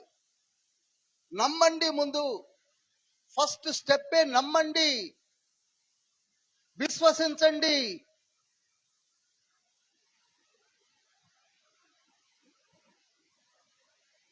నువ్వు విశ్వసిస్తే, నమ్మితే నీకు రక్షణ వస్తుంది.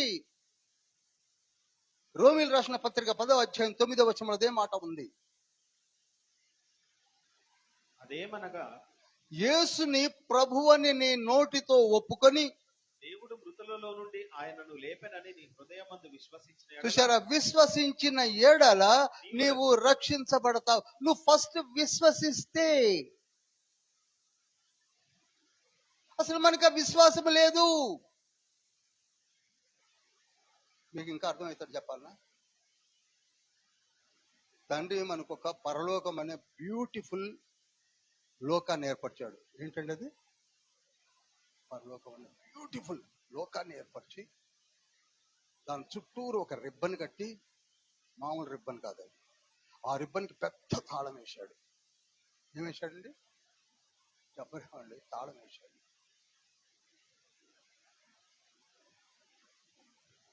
ఆ పరలోకం అనే చక్కటి లోకమును ఒక తాళం వేసి, ఆ తాళం ఏంటంటే తాళం చెవి పెడితే తప్ప తాళం విప్పుకోదు. ఆ తాళం చెవిని భూమిపైకి విసిరేశాడు. తాళం చెవి ఇప్పుడు ఎక్కడుందండి?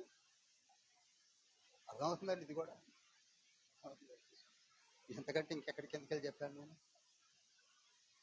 తాళం చెవి ఎక్కడుంది? ఆ తాళం చెయ్యి నీకు దొరికిందా? ఎవ్వరి మీడియేషన్ అక్కర్లేదు. తిన్నగా పోవడం,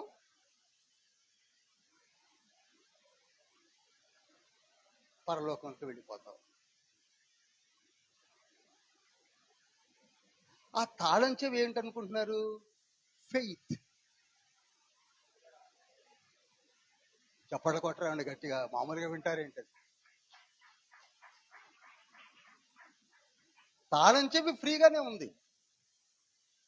ఎవరు విశ్వసిస్తే వాళ్ళకి ఆ తాళం చెవి వచ్చేస్తుంది. మనకు ఆ తాళం చెవి రాలేదంటే నువ్వు విశ్వసించడం లేదు. తాళం చెవి దొరికిందా తిన్నగా పట్టుకొని వెళ్ళిపోవడమే. నో మీడియేటర్, తిన్నగా వెళ్ళొచ్చు. అసలు మనం పరలోకం గురించి అసలు ఆలోచిస్తే కదా తాళం చెవి వెతకడానికి. నాకు జ్ఞానము కావాలంటే బైబిల్ చదువుతారు, జ్ఞానము తెలుసుకోవాలంటే బైబిల్ స్టడీకి వస్తారు. అందుకే ఇంగ్లీష్లో ఒక నానుడు ఉంది, నీ అవసరాన్ని బట్టి నువ్వు వెతుకుంటావని. నీకు అవసరం లేకపోతే నువ్వు ఎందుకు ఎత్తుకుంటావు? నీకు పరలోకము కావాలని నీ మనసులో ఉంటే తాళం చెవి వెతుక్కుంటావు. మనలో చాలా మంది ఆ విశ్వాసం గురించిన వెతుకులాట ఎప్పుడో మానేశారు. నీకు ఆ తాళం చేతితో పని ఉందా? లేదు. అది చిన్న ప్రక్రియ. If you have faith, you are having key.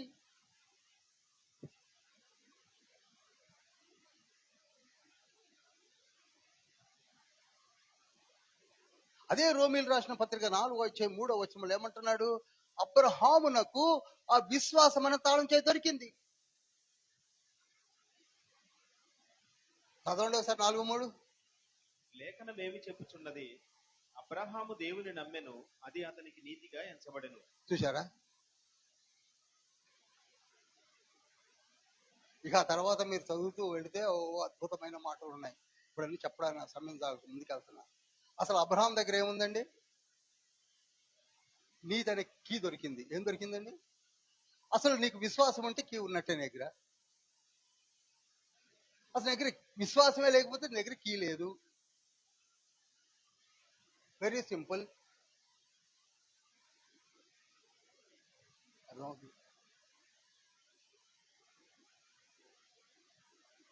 Jakkayya please get down అని తీసుకొని వచ్చి యేసయ్య ఏమంటున్నాడు తెలిసిందా? ఈయన కూడా నిజముగా అబ్రహాము కుమారుడే అన్నాడు. అంటే అర్థం ఏంటి చెప్పండి? అంటే అర్థం ఏంటి? ఈ జక్కయ్యలో ఏముంది? అబ్రహాము కుమారుడు అంటే విశ్వాసం ఉన్నవాడని అబ్రహాం కుమారులు అంటారు. 4వ అధ్యాయం అంతా రాసుకొచ్చాడు. మనకి విశ్వాసం లేదు. ఓపెన్ గా చెప్తున్నాను. విశ్వాసం ఉంటే మారు మనసు పొందుతారు, విశ్వాసం ఉంటే తాళం చెవులు వెతుకుతారు, విశ్వాసం ఉంటే అబ్రహాము సంతానం అని చెప్పి అదే గతిస్తున్నాడు.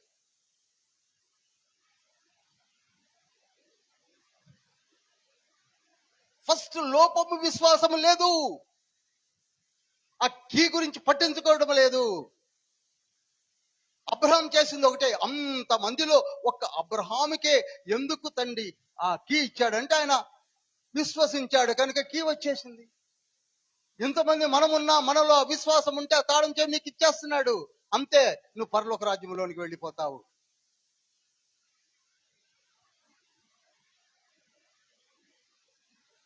అందుకే హెబ్రీ పత్రిక 3:12 ఏమంటున్నాడు?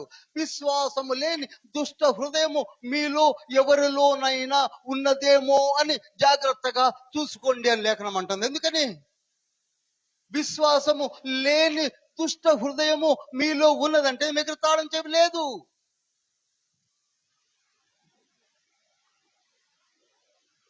వితౌట్ హ్యావింగ్ కీ నీ ముందు ఒక మంచి కొత్త స్కూటర్ ఉండొచ్చు,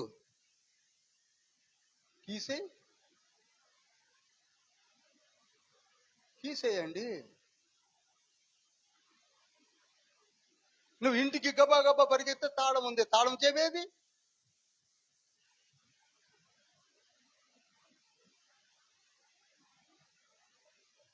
అందుకే హెబ్రీ పత్రిక 11వ అధ్యాయం 6వ వచనంలో దేవునికి ఇష్టమై ఉండాలంటే అతనిలో ఏం ఉండాలని చెప్పాడు అంటే విశ్వాసం అనే కీ నీ దగ్గర ఉన్నదా?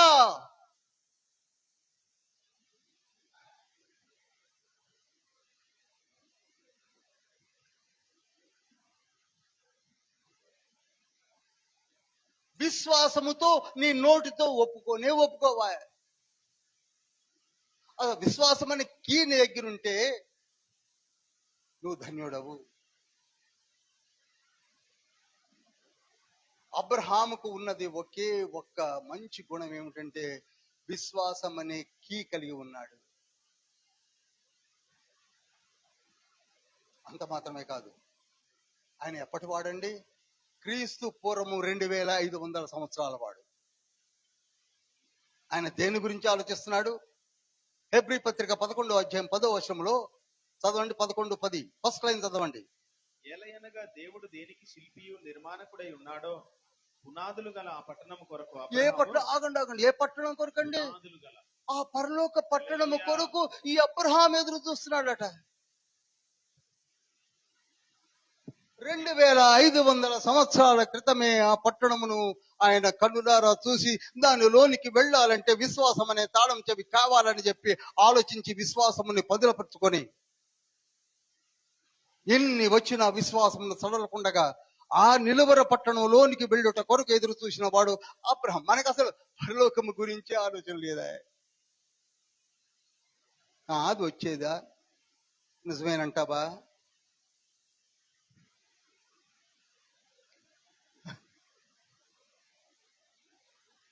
అసలు తాళం చెవి కలిగిన వాళ్ళందరి పేర్లు హెబ్రీ పత్రిక 11వ అధ్యాయంలో ఉన్నాయి. 1 నుంచి 39 వచనాల్లో ఉన్నాయి. వాళ్ళందరి దగ్గర తాళం చెవులు ఉన్నాయి, మన దగ్గర తప్ప.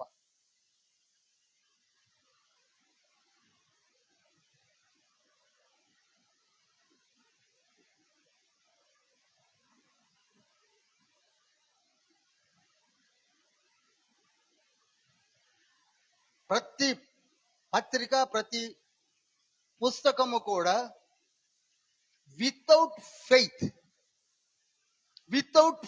Without key you cannot open the heavenly kingdom. You cannot. You should have that key. అసలు యాకోబు అయితే విశ్వాసం గురించి ఒక పెద్ద పుస్తకమే రాసి పారేశాడు.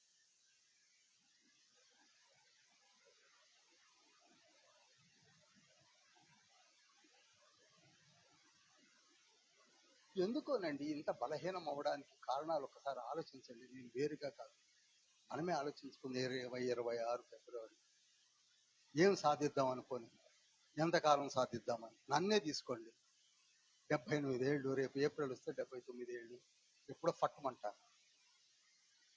ఏం సాధించాను అని ఒకసారి ఆలోచిస్తే జీరో. నా ఏజ్ గ్రూప్ వాళ్ళు ఆలోచించాలా లేదా? అసలు మనకి ఏదండి శాంతి ఏది, సమాధానం ఏది, నెమ్మది ఏది?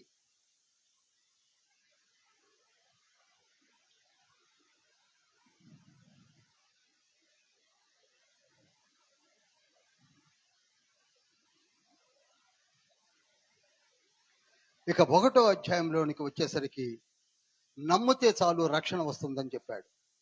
ఏం చెప్పాడండి?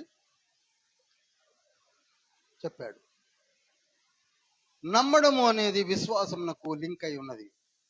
నమ్ముట అనేది ఒక డిగ్రీ ఆఫ్ కంపారిజన్ లో ఉంటే విశ్వాసం అనేది సూపర్లేటివ్ డిగ్రీ ఆఫ్ కంపారిజన్ లో ఉంటుంది. ఎప్పుడైనా చెప్పాలి ఫెయిత్, హోప్ అండ్ లవ్. 1 కొరింథీ 13:13లో ఉంటుంది చూసారా? అవి మళ్ళీ ధ్యానించాలి మనం. 3 స్టెప్పులు ఉన్నాయి. ఇప్పుడు ఒకసారి మామూలుగా చెప్పాను, ఇంకొక మాట కూడా చెప్తాను. If you are having key with you, if you are having key with you, he's justified God. దీని అర్థం తెలుసో తెలియదు. He's justified God.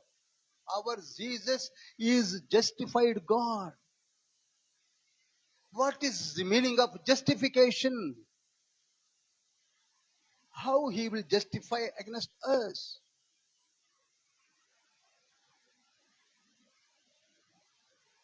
అందుకు యేసయ్య రావాల్సి వచ్చింది. ఎందుకు రావాల్సి వచ్చిందో చెప్పడానికే ప్రయత్నం చేస్తున్నాడు. రోమీలు రాసిన పత్రిక, రోమా పత్రికను is equal to justified God అని రాసుకోవచ్చు. Justification is equal to Roman ఎపిస్టిల్. అంతేకాని వదిలేయడు. కన్న తల్లి వదిలిపెట్టిన, కన్న తండ్రి వదిలిపెట్టిన, వదిలిపెట్టని తండ్రి యేసయ్య. అందుకొచ్చాడు.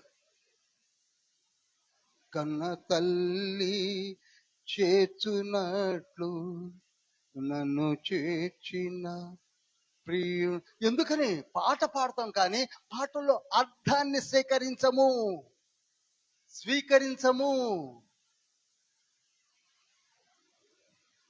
కన్న తల్లిలాగా యేసయ్య ఏ విధంగా మనల్ని పట్టుకొని ఉన్నాడో ఏనాడైనా ఒక మెసేజ్ ఇవ్వండి. ఫ్రైడే నాడు వచ్చి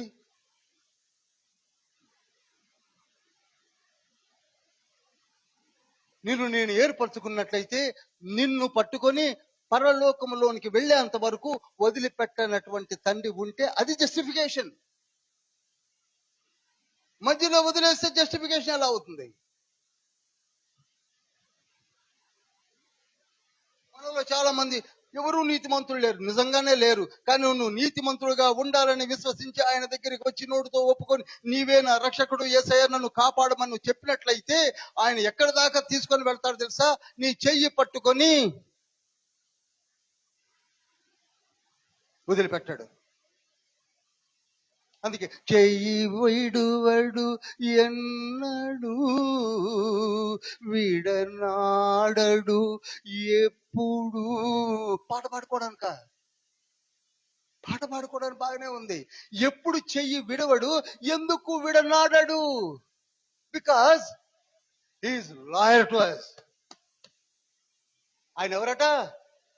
మన తరపున వాదించడానికి అపాయింట్మెంట్ ఆయనే చేసుకొని నిలబడ్డ లాయర్. ఏమంటే లాయర్ కేసు తీసుకొని మన దగ్గర లాయర్ లాగా మధ్యలో వదిలేసి నీ కేసు నాకు అక్కర్లేదు, నువ్వు అక్కర్లేదని వెళ్ళిపోయే లాయర్ కాదు ఆయన. చివరిదాకా వాదిస్తాడు. అర్థమవుతుందండి? అర్థమవుతుందా? నీ కేసుని మధ్యలో వదిలేస్తాను. No no no no, I know you. చివరిదాకా వాదిస్తాను నేను.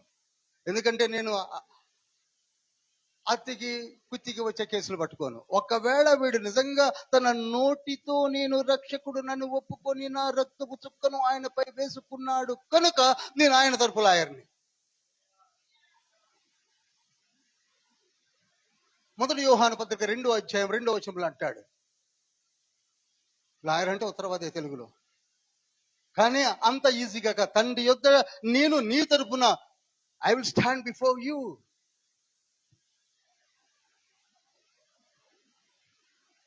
ఎవరో వచ్చి ఫిలిపుట్టి ఎదవా అట్నా అని వదిలేడు.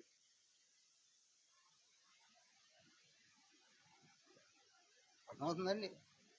ఎవరో చెప్తే చెప్పుడు మాటలు విని వదిలేసేదండి కాదు. మన తరపున కేసు తీసుకున్నాడంటే మనల్ని పరీక్షించి నిజముగా నన్ను విశ్వసించినట్లయితే ఆ కీ నీ దగ్గర ఉన్నదని తెలుసుకుంటే నీ తరపున నేను సంతకం చేస్తున్నాను. రోమీయులకు రాసిన పత్రిక 8వ అధ్యాయం 34వ వచనం అందుకే ఆ మాట వాడాడు.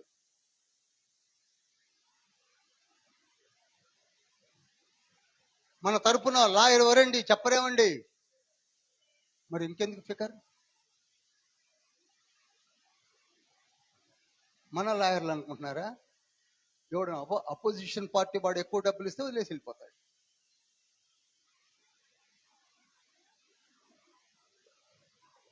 మన లాయర్ అట్లా కాదు. అర్థమవుతుందా? ఓకే, ఎగ్జాంపుల్ చెప్తాను. అది ఎలా అంటున్నారండి? జకర్య గ్రంథము 3వ అధ్యాయము తీయండి, 1, 2, 3 వచనాలు చదవండి. మరియు యెహోవా దూత ఎదుట ప్రధాన యాజకుడైన యెహోషువ నిలువబడుటయు, సాతాను ఫిర్యాది అయి అతని కుడిపార్శ్వమున నిలవబడుటయు అతడు నాకు కనపరిచెను. సాతాను, యెహోవా నిన్ను గద్దించును, యెరూషలేమును కోరుకొని యెహోవా నిన్ను గద్దించును, ఇతడు అగ్నిలో నుండి తీసిన కొరవి వలె ఉన్నాడు గదా అని యెహోవా దూత సాతానుతో అనెను. చాలు. ఇది నేను మీకు అర్థమయ్యే రీతిలో చెప్పేస్తున్నాను. అక్కడ ఉన్నది ఎవరో కాదు, వర్డ్ ఆఫ్ గాడ్. వాక్యమైన దేవుడు ఉన్నాడు. వాక్యమైన దేవుడు ముందు యెహోషువ అనే ప్రధాన యాజకుడిని పట్టుకొని వచ్చి నిలబెట్టాడు. ఆయన బట్టలు చూడండి, మొత్తం మురికి అయిపోయి ఉన్నాయి. ఇతను అసలు ప్రధాన యాజకుడిగా పనికిరాడని ఎవరు చెప్తున్నారు? సాతానుడు చెప్తున్నాడు. చెప్తే యేసయ్య ఏమంటున్నాడు? ఇప్పుడు ఏమన్నాడు యేసయ్య చెప్పండి? కాదు, ఇంకా చదవండి. యెహోషువ మలిన వస్త్రములు ధరించిన వాడై దూత సముఖంలో నిలబడి ఉండగా, దూత దగ్గర నిలిచి ఉన్న వారిని పిలిచి, ఇతని మైల బట్టలు తీసివేయుడని ఆజ్ఞాపించి, నేను నీ దోషమును పరిహరించి ప్రశస్తమైన వస్త్రములతో నిన్ను అలంకరించుచున్నాను అని సెలవిచ్చెను. ఇంకా అతన్ని తల మీద తెల్లని పాగా పెట్టించుడని నేను మనవి చేయగా, వారు అతని తల మీద తెల్లని పాగా పెట్టి వస్త్రములతో అతనిని అలంకరించిరి. యెహోవా దూత దగ్గర నిలుచుండెను. అప్పుడు యెహోవా దూత యెహోషువకు ఇలాగ ఆజ్ఞ ఇచ్చెను, సైన్యములకు అధిపత్యగు యెహోవా సెలవిచ్చినదేమనగా, నా మార్గములలో నడుచుచు నేను నీకు అప్పగించిన దానిని భద్రముగా గైకొనిన ఎడల. చూడండి, అసలు కంటిన్యూ అయిపోయింది ఏం చెప్పండి. 2వ వచనం చూడండి. 2వ వచనంలో ఏమనుందంటే, సాతాను, యెహోవా నిన్ను గద్దించును, యెరూషలేములోను కోరుకుని యెహోవా నిన్ను గద్దించును, ఇతడు అగ్నిలో నుండి తీసిన కొరివి వలె ఉన్నాడు కదా. యేసయ్య దృష్టికి ఆయన ఎట్టున్నాడు? మరి నువ్వేమని చెప్తున్నావు? ఆయన బట్టలు మాసిపోయి ఉన్నాయి, ఆయన మళ్ళీ వస్త్రాలు ధరించుకున్నాడు, కానీ నాకెలా కనపడుతున్నాడు అని చెప్తున్నాడు యేసయ్య. చెప్పరేమండి? కనుక మన మీద ఎవరైనా కంప్లైంట్ చేస్తే మన తరపున ఉన్న లాయర్ ఇలా మాట్లాడతాడు. హల్లెలూయా. భయపడతారు ఎందుకండి? నీ హృదయ శుద్ధి గల వారు ధన్యులు, వాళ్ళని నేను చూస్తానన్నాడు యేసయ్య.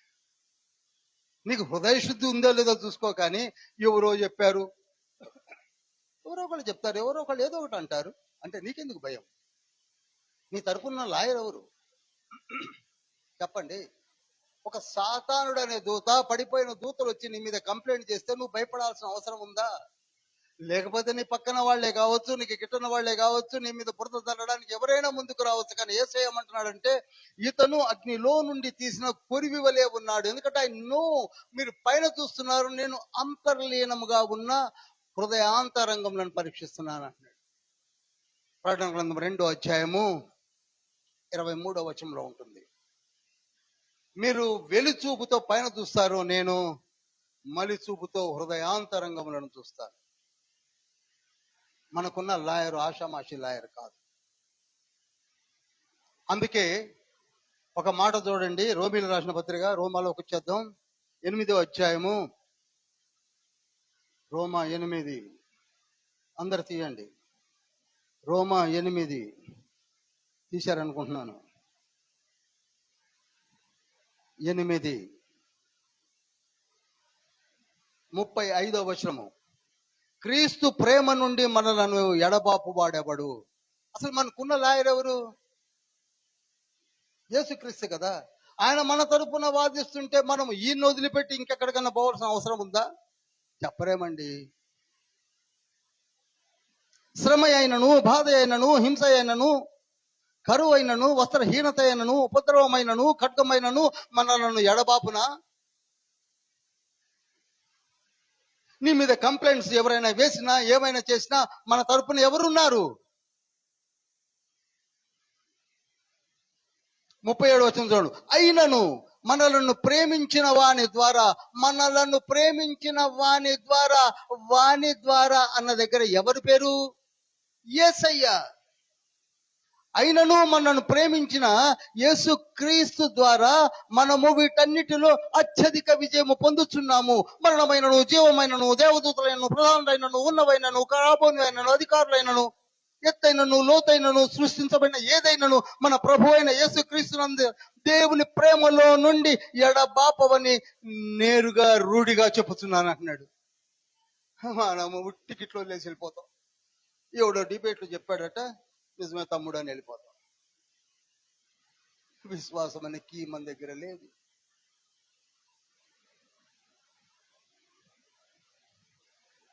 ఇవి లూప్ లైన్ వర్సెస్ అంటారు. If you're having desire against your lord, offend ఎందుకైతావు? నన్ను ఆయన కాపాడుతాడు, నన్ను ఆయన నడిపిస్తాడు, నా తరపున పరలోకాన్ని దాకా చేయి పట్టుకొని తీసుకొని వెళ్తాడు. ఎంతమంది అయినా కంప్లైంట్ చేసుకోండి, ఏమైనా కంప్లైంట్ చేసుకోండి, నా తరపున ఉన్న నా ప్రతివాది ఎవరు అనుకుంటున్నారు? నా యేసయ్య, నా రక్షకుడు. నా దగ్గర కీ ఉన్నది, ఇదిగో నా కీ. మన దగ్గర కీ లేదు గనక దిగాల కూర్చొని చెప్పుకోవడం మాత్రం అబ్రహాము సంతానం అని చెప్పుకుంటున్నారే అన్నాడు యేసు. అందుకే యెరూషలేముకి వచ్చినప్పుడల్లా అబ్రహాము సంతానం అంటున్నారు కానీ అబ్రహాముకున్న విశ్వాసం మీలో ఒక్కళ్ళలో నాకు కనపడలేదు అన్నాడు. ఆ మాటలు కూడా 4వ అధ్యాయంలో చెప్తాడు, రోమీయులకు రాసిన పత్రిక 4వ అధ్యాయంలో.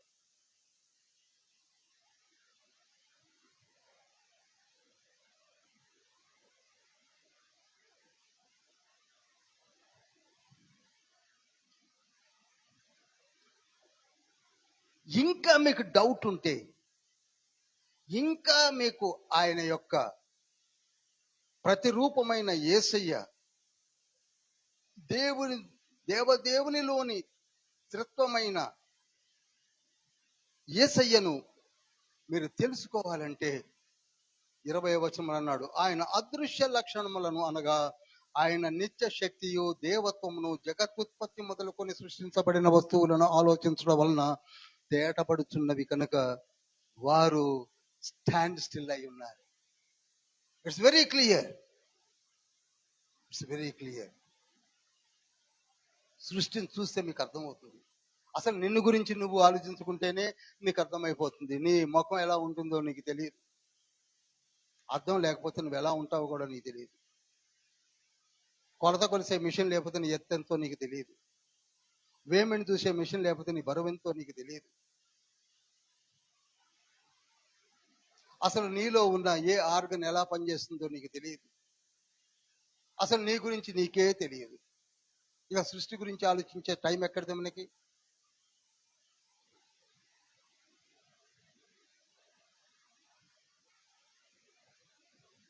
ప్రతి సృష్టిలో ఎంత తేడా ఉందండి. ప్రతి సృష్టి, అది కూడా రోమాపత్రికలో రాశాడు.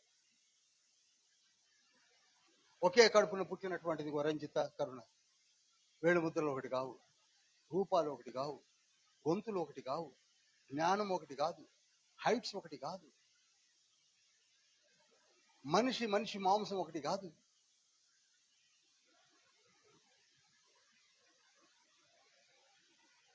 కళ్ళు ఒకటి కాదు. ఈ ఐఫోన్ నా కళ్ళకే ఓపెన్ అయింది, ఇంకొక కళ్ళకి ఎవరికి ఓపెన్ కాదు. దీన్ని బట్టి అయినా అర్థమవుతుంది కదా. చూడడానికి అన్ని కళ్ళు ఒకటేలాగుంటాయి, చూడడానికి అన్ని వేళ్ళు ఒకటేలాగుంటాయి కాదు. Lakhs of species are there in the water అంటున్నారు. చేపలు కొన్ని లక్షలుగా ఉన్నాయి. ఒక చేప మాంసం ఇంకొక చేప మాంసం ఒకటి కాదు. సూర్యుని మహిమ వేరు, చంద్రుని మహిమ వేరు, నక్షత్రములు లక్షలాది నక్షత్రముల యొక్క ఒక్కొక్క నక్షత్రానికి ఉన్న మహిమ వేరు, చెట్లు వేరు. మామిడి చెట్టు నిమ్మ చెట్టు కాదు, నిమ్మ చెట్టు అరటి చెట్టు కాదు, అరటి చెట్టు పనస చెట్టు కాదు, పనస చెట్టు పప్పాయి చెట్టు కాదు. ఆకులు కావు, సారము కాదు.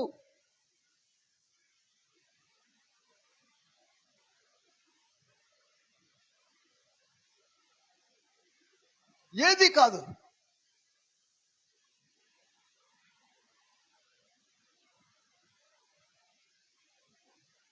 కానీ ఆలోచించు, పట్టించుకో. దేర్ ఇస్ ఎ పవర్,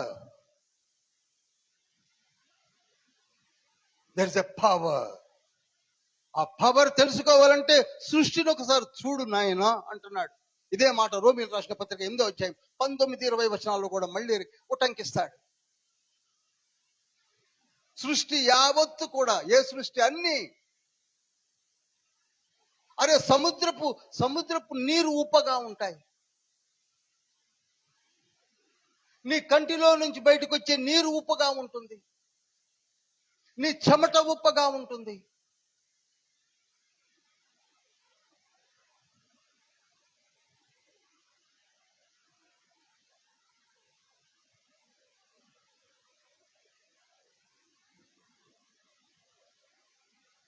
అటువంటి తండ్రిని వదిలిపెట్టి చెట్లకు పుట్లకు సృష్టిని మొక్కడం మొదలు పెట్టారని 21వ వచనం నుంచి 25వ వచనం వరకు ఏకధాటిన రాశాడు. అది మాత్రం నిజం కదా. దీని గురించి ఎక్కువ చెప్పను కానీ సృష్టిలో ఏది కనపడుతుంది దాన్ని ముఖ్యం కదా. సూర్యుని ముఖ్యం కదా. మొన్న ఈ మధ్య ఇవాళ పేపర్లోని చంద్రుడికి పీటలు వచ్చాయట. ముందు నీ భూమికి ఓజోన్ పొర పగిలి కూలిపోయేటట్టుంది. అది వద్దు మనకి, చంద్రుడికి పీటలు వచ్చాయట. అసలు ముందు నీ ఇంటికి పీటలు వచ్చాయి, నీ కుటుంబానికి పీటలు వచ్చాయి. చూడుము చీకటి చుట్టూ కమ్ముతున్నది, అది పట్టించి చంద్రుడికి పీటలు వచ్చాయట. అప్పా, తండ్రి చూసుకునే చంద్రుడు నీకెందుకు?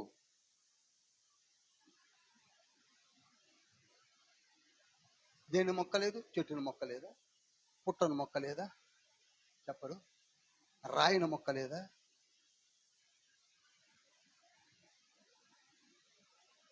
ఏది కనపడితే దాన్ని మొక్కడం అలవాటు అయిపోయింది.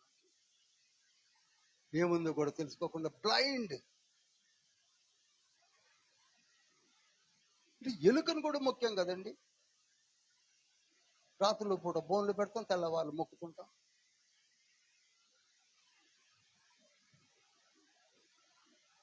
పాములను ముఖ్యం కదండి. మళ్ళీ అదే పాము కనపడితే కర్ర ఎక్కడ అంటారు.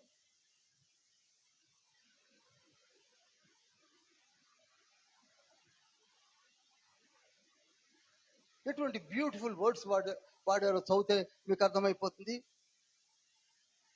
23వ వచనం, వారు అక్షయుడకు దేవుని మహిమను క్షేమగు మనుషుల యొక్కయు పక్షుల యొక్కయు చతుష్పాదు జంతువుల యొక్కయు పురుగుల యొక్కయు ప్రతిమా స్వరూపముగా మార్చి మొక్కడం మొదలుపెట్టారు.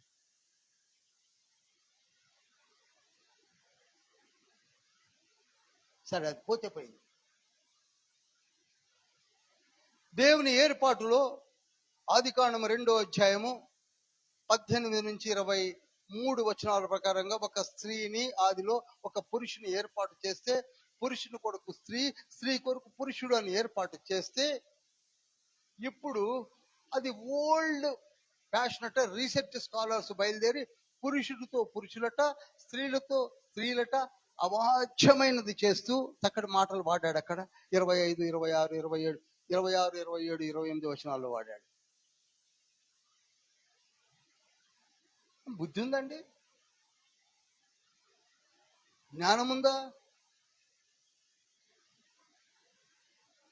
పురుషులు పెళ్లి చేసుకుని ఏం చేస్తారట? పిల్లల్ని కన్నారా?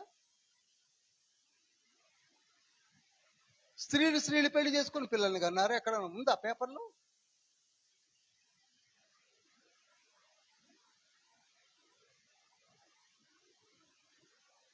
మామూలు వాళ్ళు అంటే పర్లేదండి. Roman emperor Caligula is a homosexual.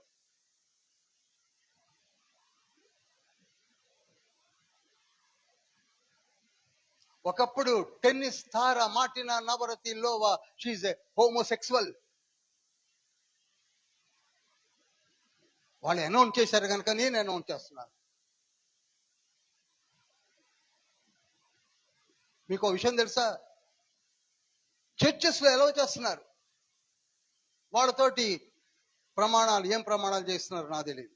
ఆయన ఏం పాస్టరో మరి, ఈ పెళ్లి కొడుకు మగ పెళ్లి కూతురు రండి అని పిలిచి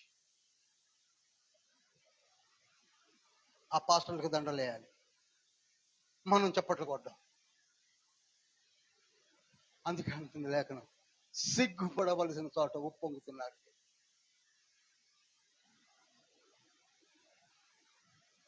ఎయిడ్స్ ఎక్కడి నుంచి వచ్చింది? హోమోసెక్సువల్ నుంచి. వెనరల్ డిసీజెస్ ఎక్కడి నుంచి వచ్చాయి? హోమోసెక్సువల్స్ నుంచి. అలంకారియా, సిప్లిస్, గనోరియా, అంతు చిక్కటలేదు ఇంతవరకు కూడా. 25 ఏళ్ళు 26 ఏళ్ళకి పెళ్లి చేసుకుని సుఖంగా జీవించవలసిన వారు డాక్టర్ల చుట్టూ ఎందుకు తిరుగుతున్నారు? గైనకాలజిస్ట్ చుట్టూ. చెప్పండి.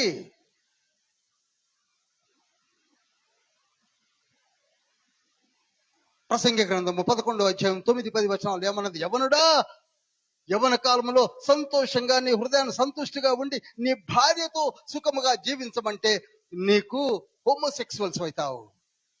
సిగ్గు లేదు. బైబిల్ చదివితే కదా.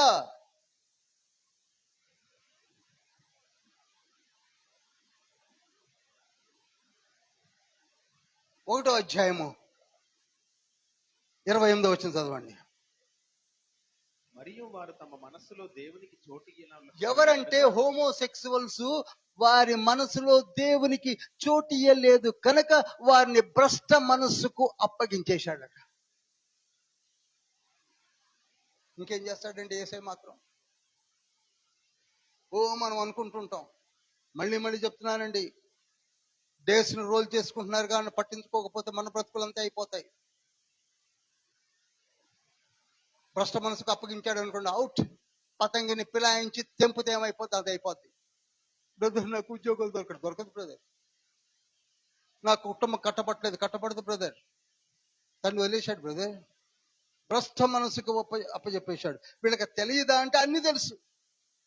మాటని నవరతిలోకి తెలియదా? కలిగులకి is emperor to the Rome, ఆయనకు తెలియదా? అన్ని తెలుసు. మనకు తెలియదా? వ్యభిచారము చేయడానికి పరిగెత్తున్నారే వాళ్ళకి తెలియదా? తెలుసు. 32వ వచనం చదవండి. ఇట్టి కార్యములు అభ్యసించు వారు మరణమునకు తగిన వారు అను దేవుని న్యాయ విధిని వారు బాగుగా ఎరిగి ఉండి. ఆగండి, తెలుసట్నా? చెప్పరేమండి, తెలుసట్నా? ఇక మరి తెలిసిందాక మనం ఎందుకు గొడవ చేయడం? ఇక ఇంకెందుకండి మనం చెప్పేది? బాగుగా తెలిసి ఉండి చదవండి. వాటిని చేయుచున్నారు.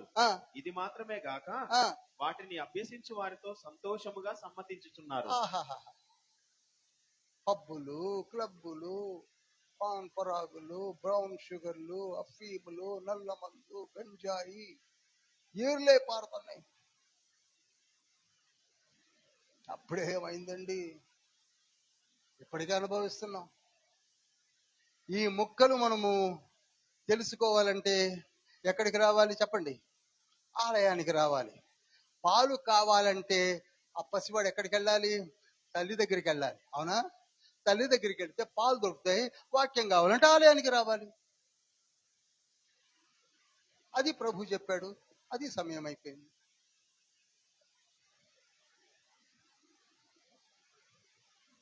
ఒకటే అధ్యాయం అయింది.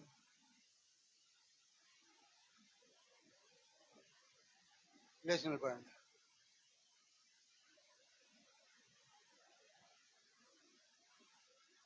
అందరు లేచిన పడండి.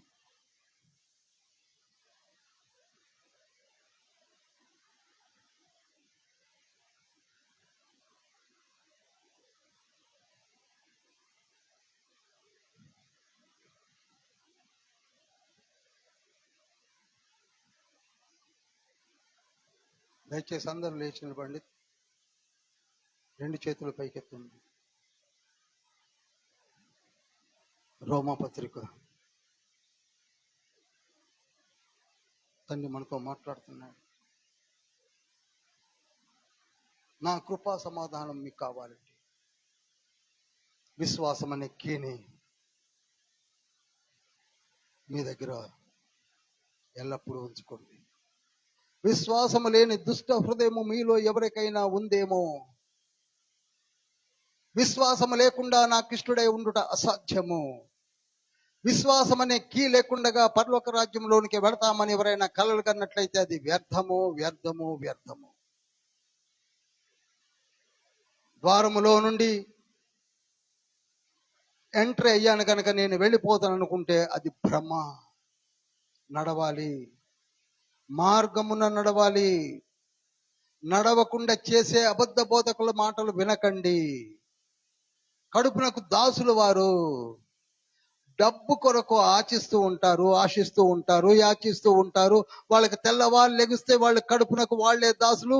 ధనము తిండిపోతులు.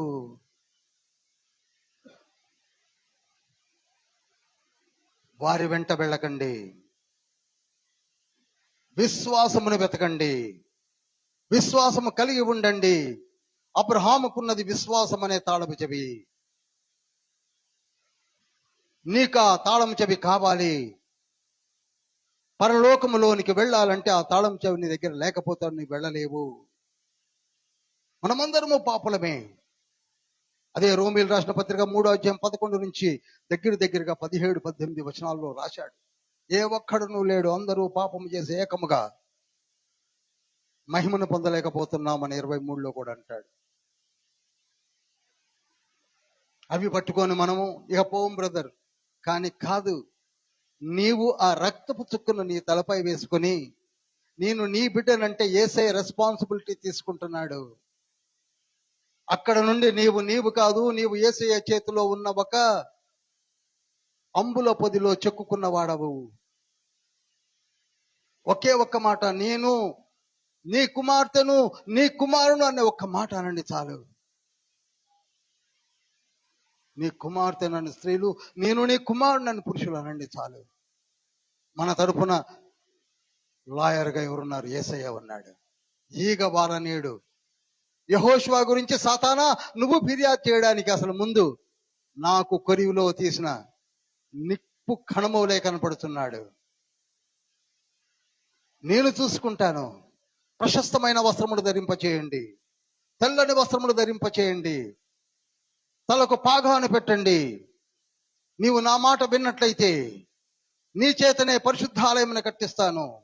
పరిశుద్ధాలయంలో నువ్వు యాజకుడుగా ఉంటావు. ఆ పరిశుద్ధాలయం నాకు 7 కన్నులు కలిగినటువంటి 7 సంఘాలను నీ చేతనే కట్టిస్తాను. ఎంత గొప్ప ఆధిక్యత చూడండి. ఈనాడు మనలో నుండి లేపబోతున్నాడు తండ్రి. స్త్రీలారా, మరొక ఫీబేగా మీరు లేవాలంటే, పురుషులారా మరొక పౌలు వలె, మరొక ఆందోళనిక వలె, మరొక యూనియా వలె నీవు లేవాలంటే ప్రభు పాదముల చెంత కూర్చో. ఎవరు మాటలు వినకు. నీవు నాకు చాలు. పాపులమే. పిలిచింది ఎవరు? అందుకే రోమీయులు రాసిన పత్రిక 8వ అధ్యాయము 28వ వచనంలో ఏమంటాడు?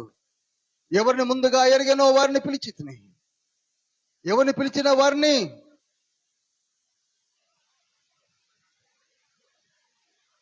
మహిమపరుస్తున్నాడు. సమస్తము సమకూర్చబడి జరుగుతున్నవి. ఈనాడు నీకు సమస్తము జరుగుతుందంటే నీ విశ్వాసము, నీ ఫెయిత్ను బట్టి కాపాడుతున్నాడు.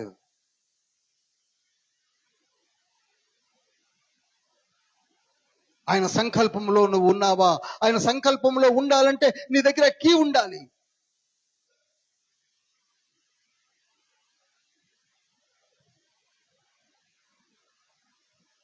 నిన్ను ఎందుకు పిలిచాడు? నీలో విశ్వాసం ఉంది కనుక పిలిచాడు. ఈనాడు మనం ఎందుకున్నామో చిన్నమంతగా విశ్వాసం ఉంది కనుక వచ్చాము. ఆయన పరిశుద్ధుడు. పిలిచిన వాడు పరిశుద్ధుడు కనుక నిన్ను అపరిశుద్ధంగా వదిలివేస్తాడని ఎందుకు అనుకుంటున్నావు? పరిశుద్ధపరిచే శక్తి తండ్రిలో లేదనుకుంటున్నారా? ఆ మాటల్ని రోమీయులు రాసిన పత్రిక 6వ అధ్యాయంలో రాశాడు. ఎలా కాపాడుతాడో 8వ అధ్యాయంలో చెప్పాడు. ఏ విధంగా మనం తొణుకుతామో 7వ అధ్యాయంలో చెప్పాడు. విశ్వాసం అనే కీ ఎలా వెతకాలో 4వ అధ్యాయంలో చెప్పాడు.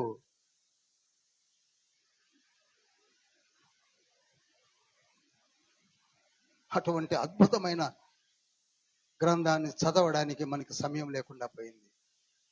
మనం పాపులమైతే అయిండొచ్చు. నీ చిన్ని విశ్వాసం ఎంత కాపాడుతుందో చూడండి.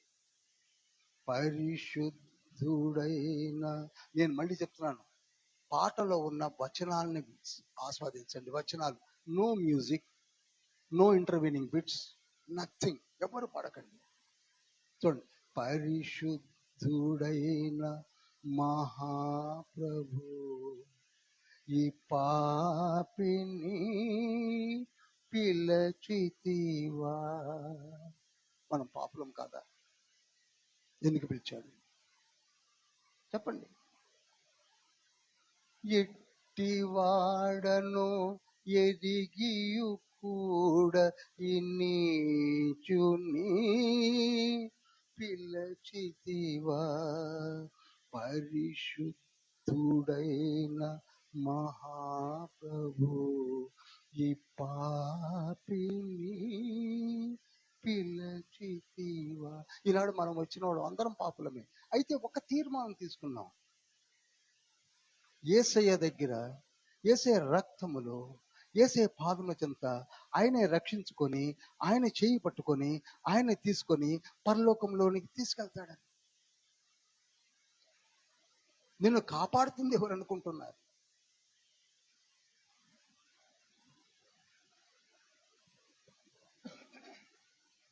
నన్ను పిలచిన ప్రభు నీవు విశ్వాసనీయుడవు. ఆయనకుంది విశ్వాసం మనల్ని పిలిచినందుకు. మనకుందా ఆయన కాపాడతాడనే విశ్వాసం? చెప్పండి. నన్ను పిలచిన ప్రభు నీవు విశ్వాసనీయుడవు. పిలచిన వారిని బలపరచి మహిమతో నింపెదవు. నీ మహిమతో నింపెదవు.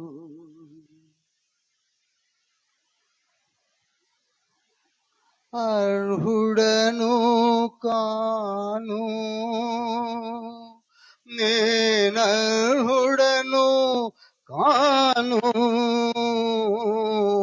నీ సన్నిధిలో నిలచుటకు, అర్హుడను కాను. ఆయన చేయి పట్టుకున్నాడు. ఏ అర్హత లేకపోయినా పట్టుకున్నాడు. కేవలం you are having faith. You have accepted him. His blood drop is on your forehead. నొసటన ముద్ర వేసుకున్నాడు. మన తరఫున చివరి వరకు వదలను వదలను అని చెప్తున్నాడు. నిన్ను తొట్టెళ్ళనివ్వడు, పడనివ్వడు, ఎత్తుకుంటాడు, ముద్దాడుతాడు. ఏ చెడుపు చిల్లంగితనాలు నీ యొద్దకు రావు.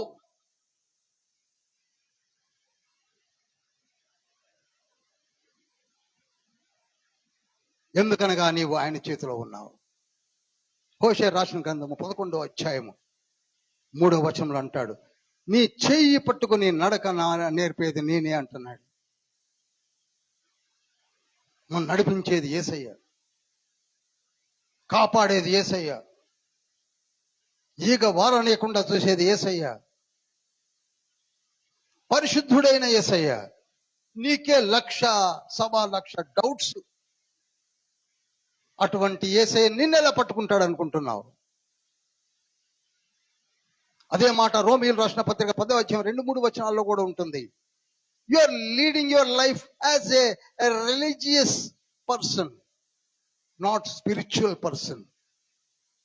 ఎన్నిసార్లు చెప్పినా నీ జీవిత విధానమే మారటం లేదు అంటున్నాడు. రోమపత్రిక చదవాలండి.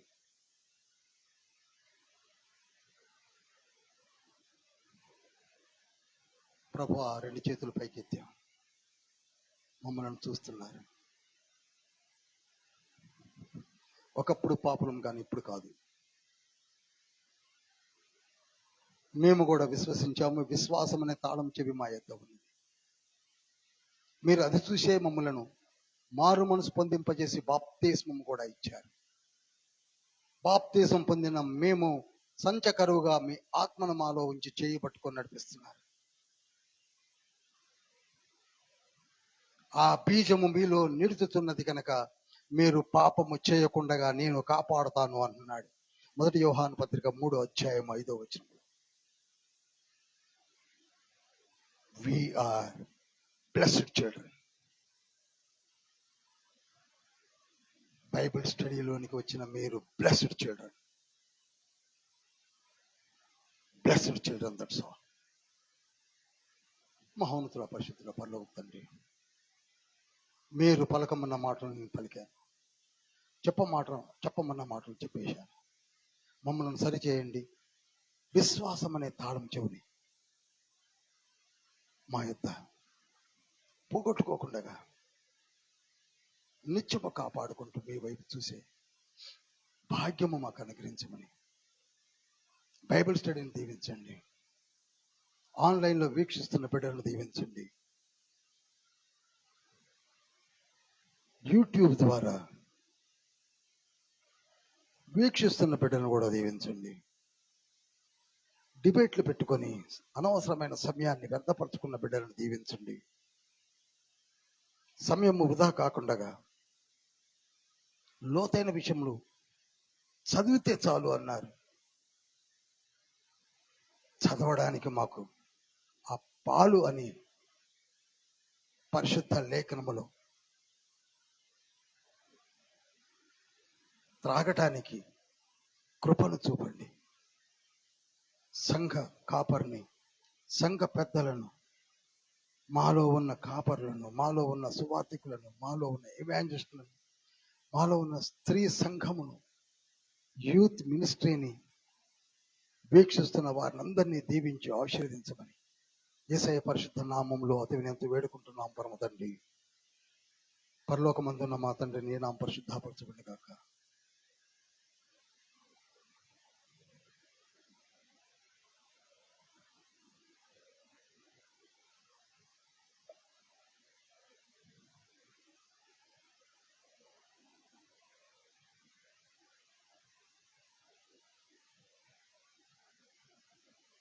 యేసుక్రీస్తు ప్రభుల వారి కృపయు, తండ్రి అయిన దేవుని ప్రేమయు, పరిశుద్ధాత్మ యొక్క అన్యోన్య సహవాసం నిరంతరము మనకును సార్వత్రిక సంఘమునకు ప్రపంచములకు తోడై నీడై ఉండును గాక.